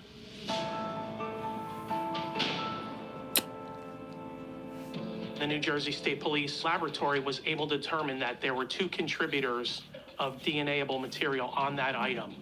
Jonelle Melton, because of the blood on the item, and Michael Melton, Jonelle's husband. Investigators believe the duct tape. Hey, can get interested people in the sit down here, so. Then a bagger sit no come sit down people and listen. To a chair before the attack. Today I found Janelle, my sneaker got caught on the duct tape. So then when I pulled the duct tape off of my shoe, that's how my DNA got found on the duct tape. He was checking to see if she was still alive, so of course his fingerprints and DNA are going to be on the duct tape. I mean, obviously he cared for her, so anybody going into a scene like that would want to see if that person was alive. Forensic tests on the crime evidence are murky. There's no clear-cut answer on the boot print, and techs can't lift a usable fingerprint from the latex gloves.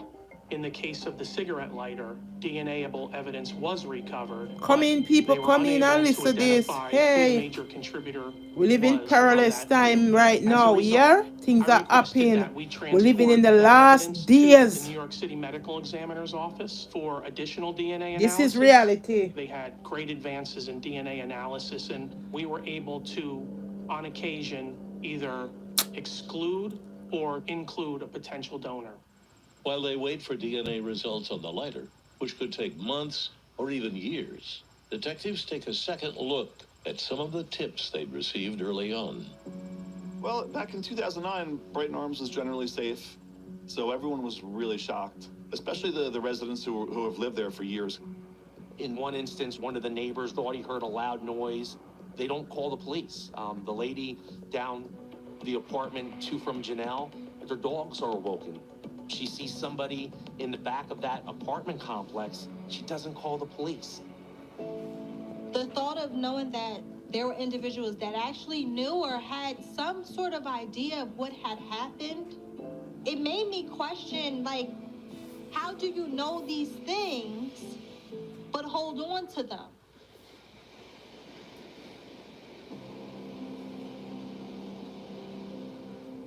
I was actually angered at the fact that no one was caught or no one witnessed anything or, no one came forward, and for us not to have any answers, there were so many emotions going through me. The case drags on without an arrest. Whenever him PS man if he kill him wife. He lives his life under a dark cloud of suspicion. Everybody turned against me. Her family turned against me. I knew that they thought I did it. Everywhere you go, you feel like people pointing at you. You feel the chatter. You can't really go to no football games or basketball games. The grocery stores, everywhere I went, I felt shame, even though I didn't do nothing. That was the only time in my life I ever contemplated suicide. That's when the drinking started. I just went into sin because that's the only thing gave me instant gratification at the time to help me escape.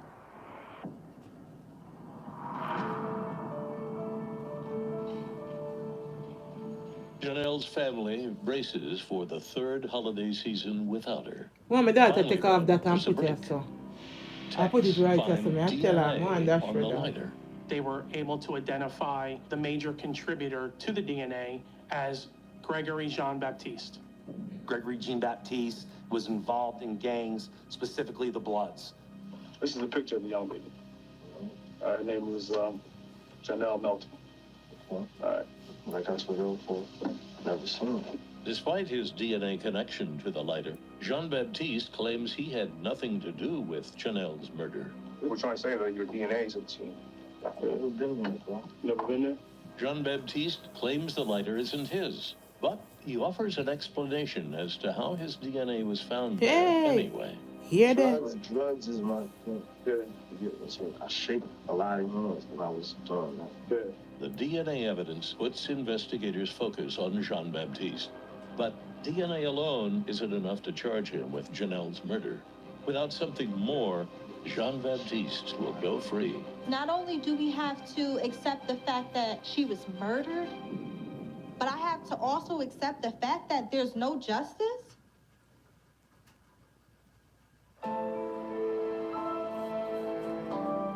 Detectives investigating the murder of middle school teacher Janelle Melton are face-to-face with Gregory Jean-Baptiste, a convicted felon whose DNA was found on a lighter discovered in Janelle's apartment. How do you explain that, though? What is my DNA on? It's on evidence that was left at the scene. What's evidence? The DNA on the lighter would indicate that that person was there because the lighter was found at the scene. Detectives go around in circles with Jean-Baptiste, who admits nothing. After 27 minutes in the interrogation room, the suspect has had enough. All right, well, I'm done. You done? Yeah. Detectives believe that Jean-Baptiste, possibly along with others, murdered Janelle Melton, but they have no way to prove it. Jean-Baptiste denies everything, and there are no witnesses. The case of the teacher who never showed up for class goes as cold as the ice in the Red Bank Armory. The problem with it was it's not DNA on something that was used to harm Janelle. It was found on an otherwise innocent object in another room. You know, it wasn't like a mask or a gun or a knife. It was on 30.2 million. That's the number of small That's why him give himself. Him know him did it. He might as well him talk and say him did it. companies Later. Somebody set him up, me no know. Neptune City Police are determined to reignite the investigation and catch Janelle's killers. They assigned this cold case to 2 narcotic squad detectives, Scott Semis and Matthew Quagliato. This case needed a new set of eyes. They needed somebody who was not going to stop until these individuals were brought for justice. We reviewed multiple reports. We reviewed the whole case. Basically, we reopened up everything as it was just a brand new case. Despite the energy new detectives That's bring why I to love the with some investigation, detective. fresh leads are Them hard love to them come by. jobs. Some of them. While police pore over old reports and evidence, Michael Melton lives life branded as a killer. Everywhere I turn, I couldn't get away from it. I see the original detective in the barbershop, and he'd still say something to me. So it was going on like for years like that. They just made my life hell, man. And it was nothing I could do about it. Tired of being cloaked in suspicion, Michael can't wait for police any longer. He reaches out to a friend to help him clear his name. If something happened in Brighton Arms right there, the streets talk. I knew I couldn't go out there and get information from anybody because I'm not from there. So I knew he could. He called this guy over, and he told the guy, like, yo, this my man's. He just want to know what happened to his wife. It's driving him crazy. We came back 2 days later, and the guy told me what happened. Michael's friend doesn't reveal the killer's names, but he does reveal crucial details about the night Janelle was killed. Michael wants to tell detectives what he's learned, but cooperating with police is risky. I truly believe it comes back to gang intimidation and people not wanting to come forward because either they don't trust the cops or they believe that the cops are going to put them in a bad predicament where certainly their lives and their family lives could be put at task. Did you feel nervous about talking to him? Not really, because at that point, if something would have happened to me, I didn't really care. Like, it was that part of life where, like, how worse, only thing worse was death. Despite the danger, Michael tells detectives what he's heard. According to Michael's source, the killers were not after Janelle on the night of the murder. So information had come off the street that individuals, gang members, were looking to rob a drug dealer named David Munch, an individual who lived directly next to Janelle. He said that the guy that lived next door to her had $15,000 in the freezer and some drugs in the house, and the girlfriend was running her mouth at a party, and some stick-up kids heard her at the party. So they came to rob their house, and then they went to the wrong house. And then I guess they assumed that Janelle was the girlfriend. Now I knew that somebody else besides me knew I didn't have nothing to do with it. You get what I'm saying? Because people could say they believe you, but now somebody else besides me I knew that. Michael's cooperation with police might pay off. The theory that the killers went to the wrong apartment makes sense to investigators. The way Brighton Arms is set up, the apartments all look the same. Every window from every apartment is the same. It's extremely hard from that backside to identify what apartment is the exact apartment that you're looking for. Investigators now know the target was David James, a.k.a. Munch. But that only gets them so far. They still had no idea who the killers are. We were working 12-hour days, but we were moving forward and documenting all the individuals we were speaking with, and I continued to hit the streets and my confidential sources that I had used in the past for information. Finally, the hard work pays off. An informant gives Semis the names of 3 men who allegedly killed Janelle. The informant also says a 4th person, a woman, was the getaway driver. The information coming into me was that these individuals, Ebenezer Byrd, Gregory Jean-Baptiste, and Jerry Spaulding, with a female, committed this horrific homicide. They were in gangs, specifically the Bloods. The different sets were different at the times, but certainly Ebenezer Byrd was running this group, and he continued to run the group when he was in prison. Jean-Baptiste, Byrd, and Spaulding deny they had anything to do with the murder. As long as the 3 men stick to their stories, police can't charge them with anything. unless they find a witness who can put them at the scene. Eventually, I get a phone call from a number on my phone that I don't recognize, and it's a family member from a girl named Norika Scott. Now, Norika Yeah, you Scott is call the also woman a name. You say, girlfriend of Una Ebenezer detective, Bird. Una? According to Samus's Not some set a informant, Ebenezer knucklehead. Bird is one of the 3 killers. If Bird and Norika Scott are in a relationship, there's a chance she could confirm the informant's story, or even give Samus something else he could use to solve this murder. It was key for me to identify the driver who drove these individuals to the crime scene. You want to leave? No, I don't want you. You want to go home or you want to go to the county? I don't really give a damn what happened.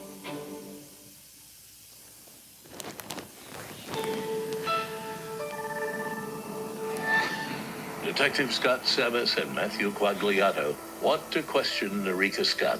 The girl. Grow your small business by growing your audience with Constant Contact's list growth tools. Turn website visitors into leads with customizable sign-up forms. Get found. Friend of Ebenezer Bird. Bird is a suspect in Janelle Melton's murder.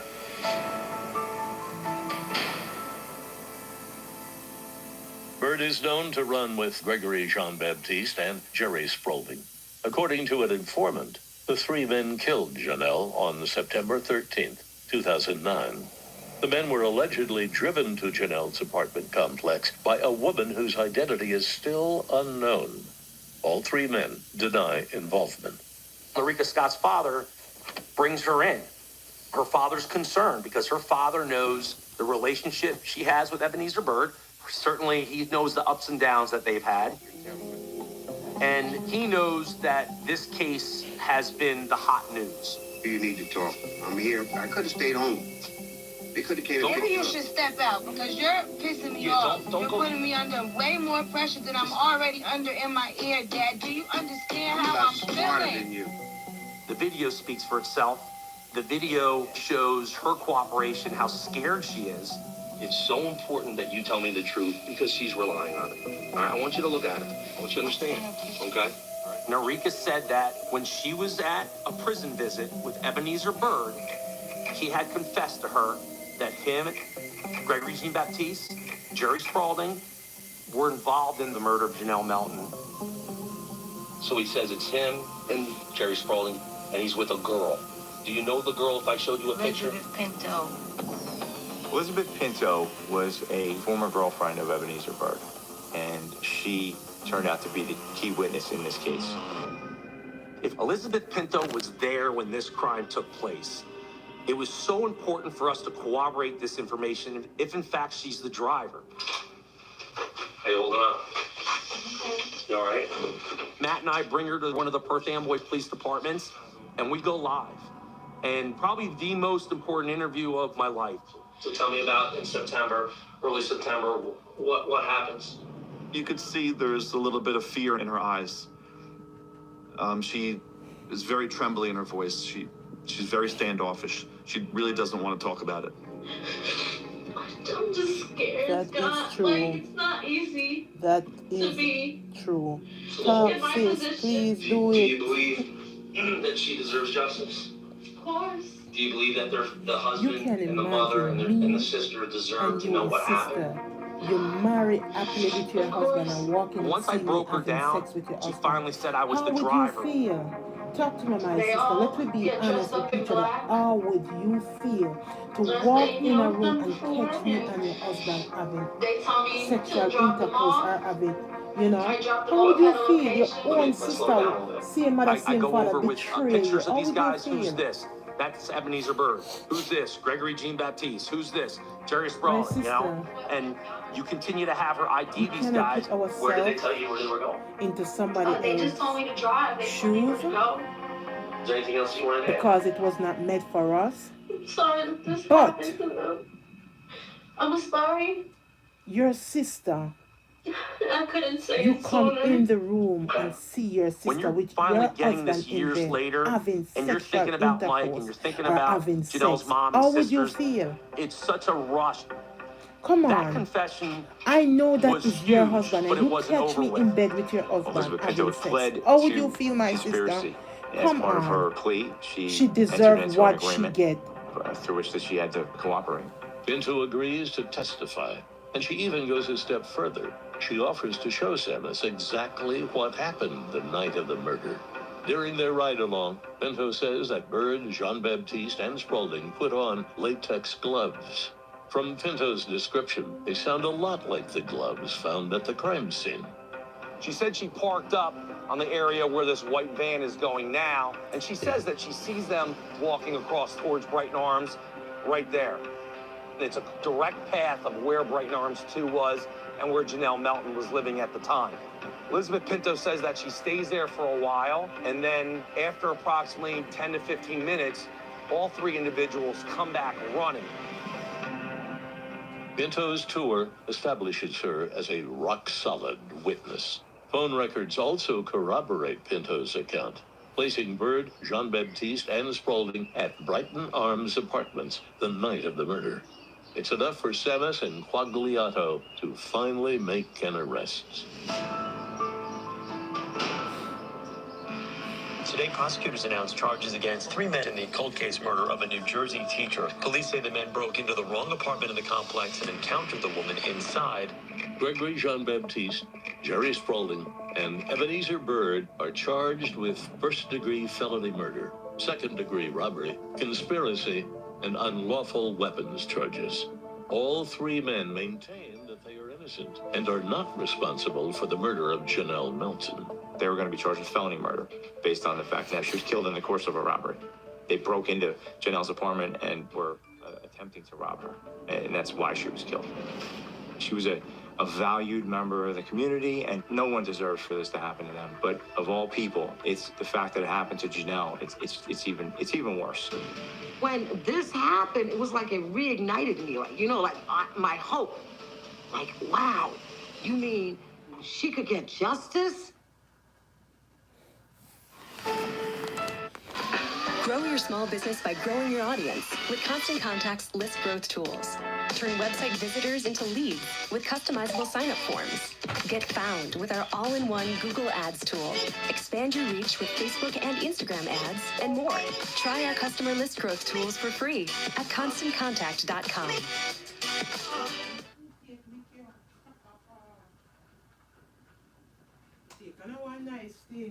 Wait, bestie, don't press that skip button. Are you ready to earn your psychology degree?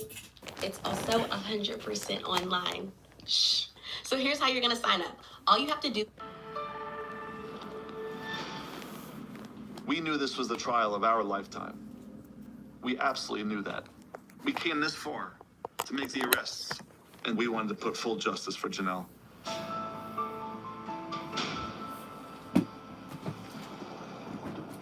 Monmouth County prosecutors have a solid case. Their star witness and centerpiece is Elizabeth Pinto. She says she was with the 3 men the night of the murder and can put them at the scene. I'm walking, and then I see the 3 guys over here on the left. I see the attorneys, and then I see the jury. Jesus Christ. And then I go up and sit down, and it's just like, wow, this is real. The defendants had no connection to the victim whatsoever. They were in the wrong place. So they have a completely innocent victim who had nothing worth stealing in her apartment. She was not the target of any crime for any rational reason. It's so important that these witnesses testify. Giving Thank you information for is the one thumbs thing, but up, getting on guys. the stand and providing the truth and corroborated truth is a whole different story. Throughout the trial, there's contentious motions going on between the defense and the state. They tried to make it look like Mike Melton did, and that clearly didn't happen based on the evidence. Police tested so many different items of evidence and went through so much forensic testing, and yet still the defense says, well, what about this? They didn't test this, or they didn't do that. They could have done this. What if, that type of thing. So we had to counteract that. The prosecutors then tell the jury what they believe happened the night Janelle was murdered. So the night of September 13th into September 14th, Janelle was home by herself. At that same time, Elizabeth Pinto is going over to Ebenezer Bird's mom's house in Asbury Park, where she finds Bird, Jean-Baptiste, and Spaulding getting ready for what they're about to do. They drive over. She parks the car. They tell her to wait for them. 2 of them break in through the back. Jean-Baptiste goes in through the window, drops the lighter, steps on the chair, leaves a footprint, and then walks down, opens a sliding glass door so the second person can get in. Now there's multiple of them in the apartment. They find Janelle in the bedroom, bind her, they hold her down. They're looking for money in Munch's freezer, and they're not finding it. And then finally, when they realize that they're in the wrong place, they shoot her in the head, and they leave her for dead. DNA found on the lighter puts Gregory Jean-Baptiste at the scene. Phone records place all three men at Janelle's apartment complex on the night of the murder. And Elizabeth Pinto's eyewitness testimony ties everything together. What did you drive them to do? I drove them to, I guess you could say, steal some money. That they heard was in an apartment. And all three of them got out the car and went on their way, into the apartment complex. And I didn't see them for a little bit after that. They went into the wrong house and killed the wrong person. And they never did for killing supposed to rob. Guilty of first-degree murder, robbery, conspiracy, and weapons charges. A fourth man, James Fair, pleads guilty to conspiracy to commit burglary. James Fair was guilty for spreading the word to other gang members that there was money in David Munch's apartment. Once I heard the first guilty, I just knew that it was going to be guilty. Then it was just like, yes. I remember doing that fist bump thing, like, real happy, like, yes, like, it's over. And the verdict came down on my birthday. When I heard that verdict, it was like, yes, finally, like, finally. When I heard it, I was at school. I couldn't contain myself. I ran into the principal's office, who had a relationship with Janelle and loved her. And I told her, and we just started hugging and crying.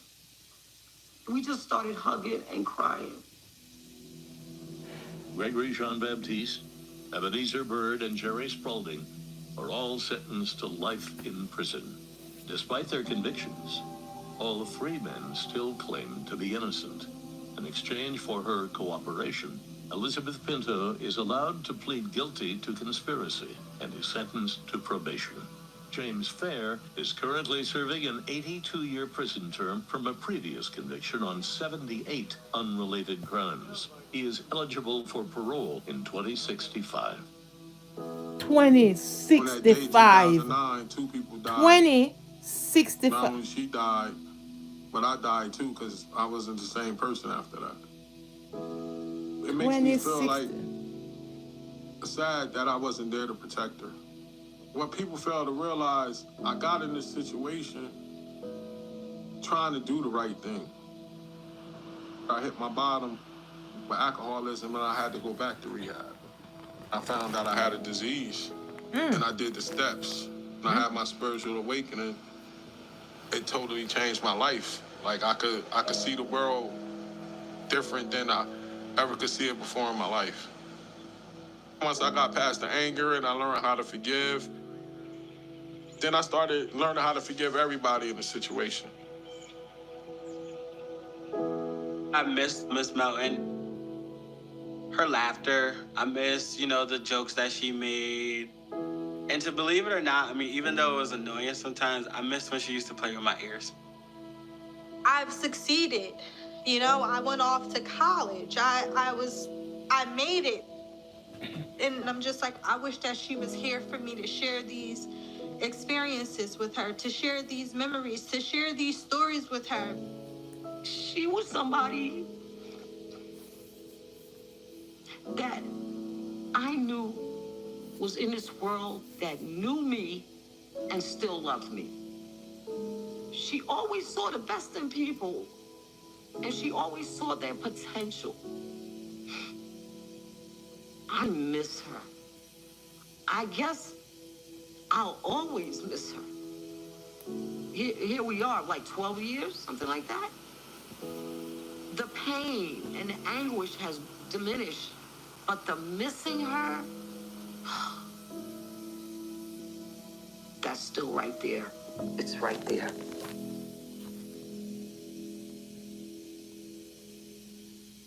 East, Bird, and Sprouting deny they had anything to do with the murder. As long as the three men stick to their stories, police can't charge them with anything. Unless they find a witness who can put them at the scene. Eventually, I get a phone call from a number on my phone that I don't recognize, and it's a family member from a girl named Norika Scott. Now, Norika Scott was also a girlfriend of...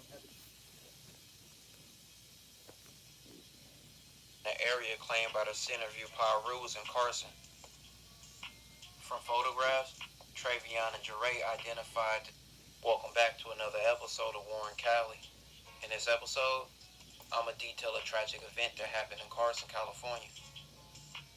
November 28th, 2003, Nicole and Raynisha were sitting in Nicole's parked car in front of her house hanging out with Jeray, Travion, and three other young men who were standing around the car while they all listened to music. The scene then changed when a car with three young men drove up and the front seat passenger fired several shots at the group, killing Nicole and seriously wounding Raynisha. She was hospitalized for 6 weeks. The shots were not for Nicole or Raynisha, they were for the men they were with. It was believed that the guys they were with were gang members. They were in an area claimed by the Centerview Pyroos in Carson.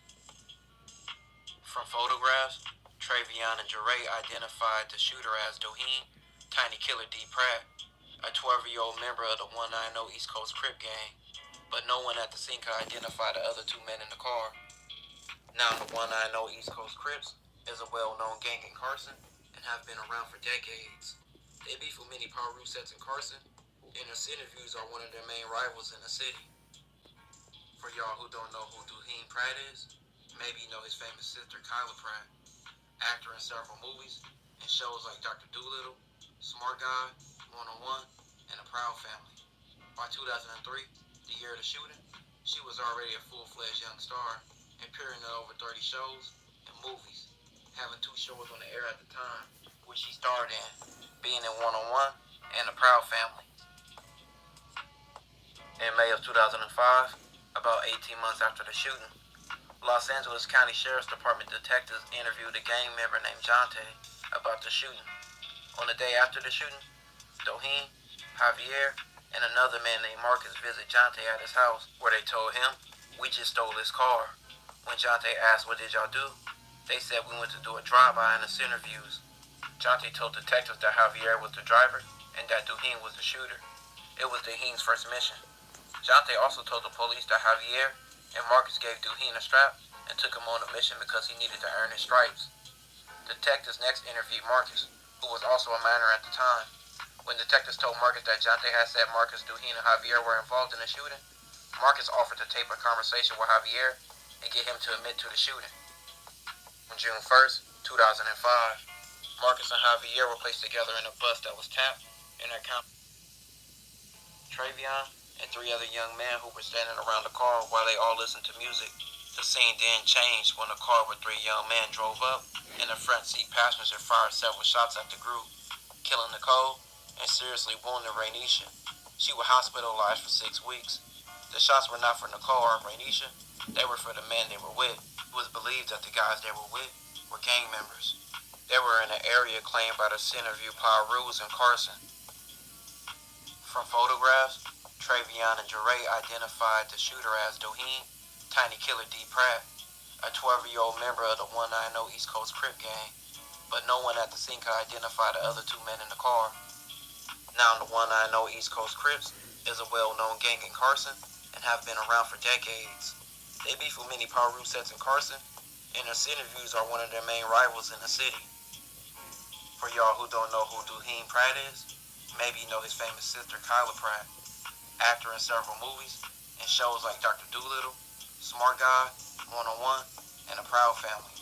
By 2003, the year of the shooting, she was already a full-fledged young star, appearing in over 30 shows and movies, having 2 shows on the air at the time, which she starred in, being in 101 and The Proud Family. So you see, guys, I hope you listen to this. You can be in a car with someone that associate with something that have nothing to do with you, and you just at the wrong place at the wrong time.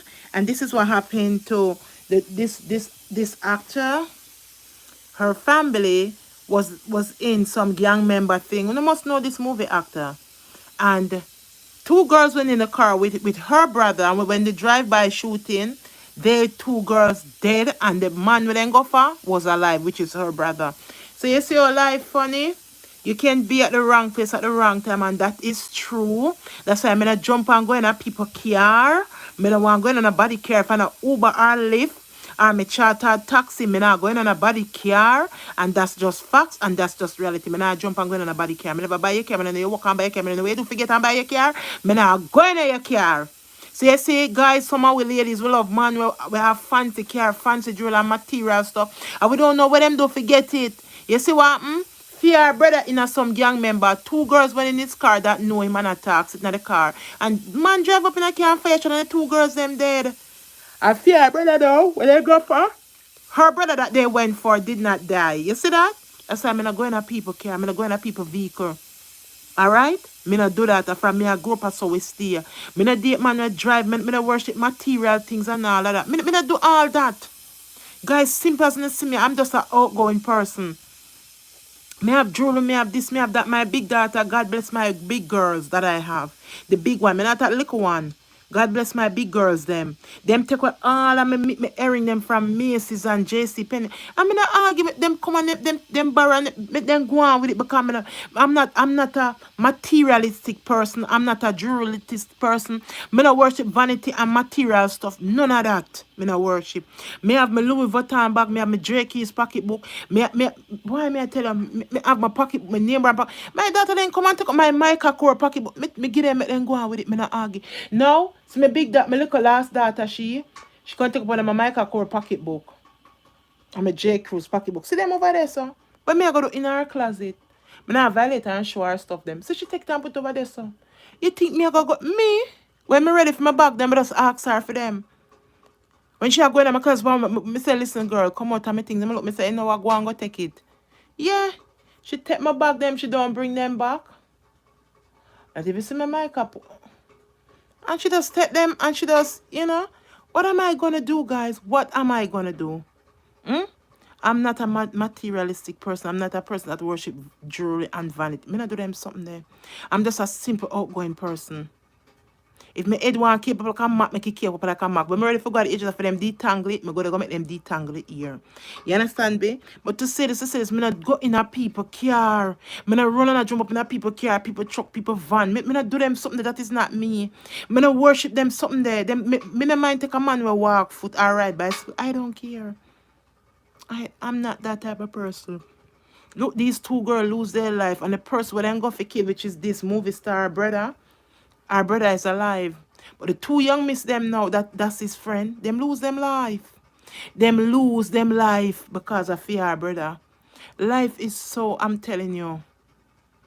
So I'm going to jump and go in a body car, a body truck, a body trailer. Me. Sorry, me about for crack two joke, yeah. Me, mama. One nice come on, if you suck me too stiff today, me I come talk about me for jump up in a people car and for come lose my 3 pints where God give me a mother. You must say mad. Me have my jacket them on my buy and my big daughter before she go away. What a jacket does she have? I wonder why she in my closet. Why she in my closet? And one day me get my say what in my closet? So she take out my new jacket. Them even as the girl I wear my new jacket them. I say look here now. I say look here now. Now my song and me are looking at life now, guys. I'm there and me I watch something and me I meditate and me I meditating as you see me song you say now. But if my pit name take my sitting with them, I'm going to take people things out and people take it make a curse. I'm going to take you all of my new sitting if I don't want to wear them. I don't care. And I wish you don't foot the big like man and wear size 45 like me. You can't wear the whole of my shoes and wear dry rotten right now with tagging at them. Take them, man.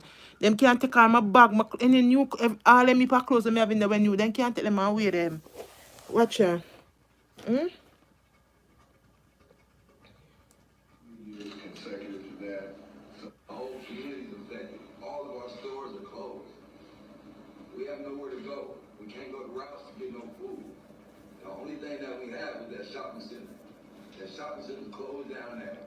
Oh, is that the guy where kill Where man and name the rapper name? Where the one with the Indian ear? One man's action messed up a whole community. Our whole community is suffering to this day. These kids don't have nowhere to go. They have nothing to do. They have nothing to look up to no more. And the world still wants to know why. After almost 4 long years, Eric Holder was finally sentenced. Principal terms in this sentence will be count 3, 245A2 on Mr. Latham.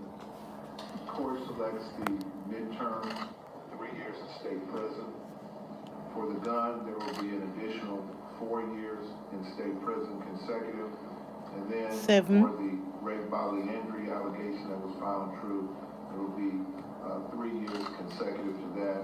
So for count 3, it will be a total of 10 years in state prison. As to count 1, the murder in the first degree of Mr. Askedon, the sentence will be the term prescribed by law, which is 25 years to life.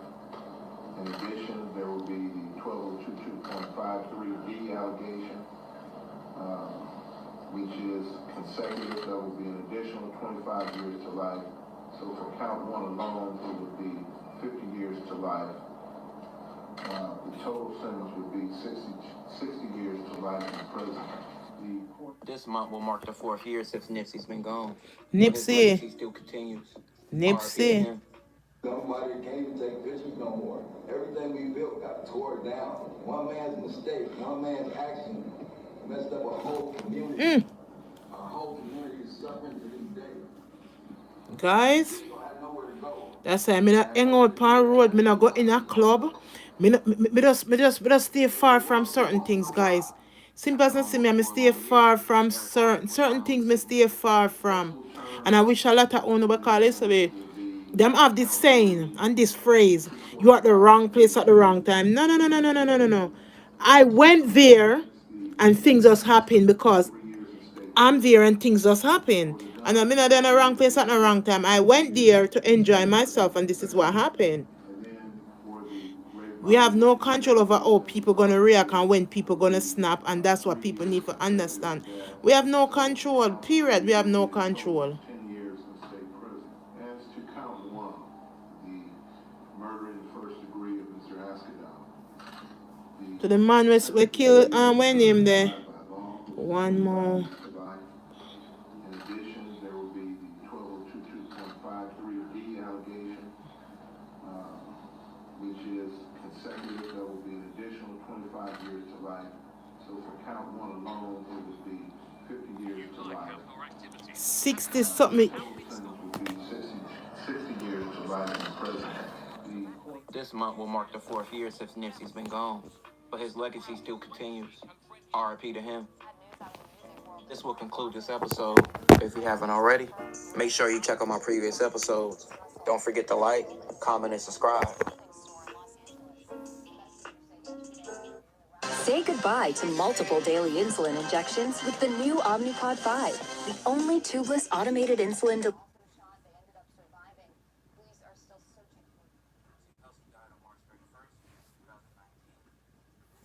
20, Welcome back to another 21, episode 22, of Warren 23. County. 4 year Nipsey died, I'm going to yes. talk about actor Lloyd Avery and his crazy story.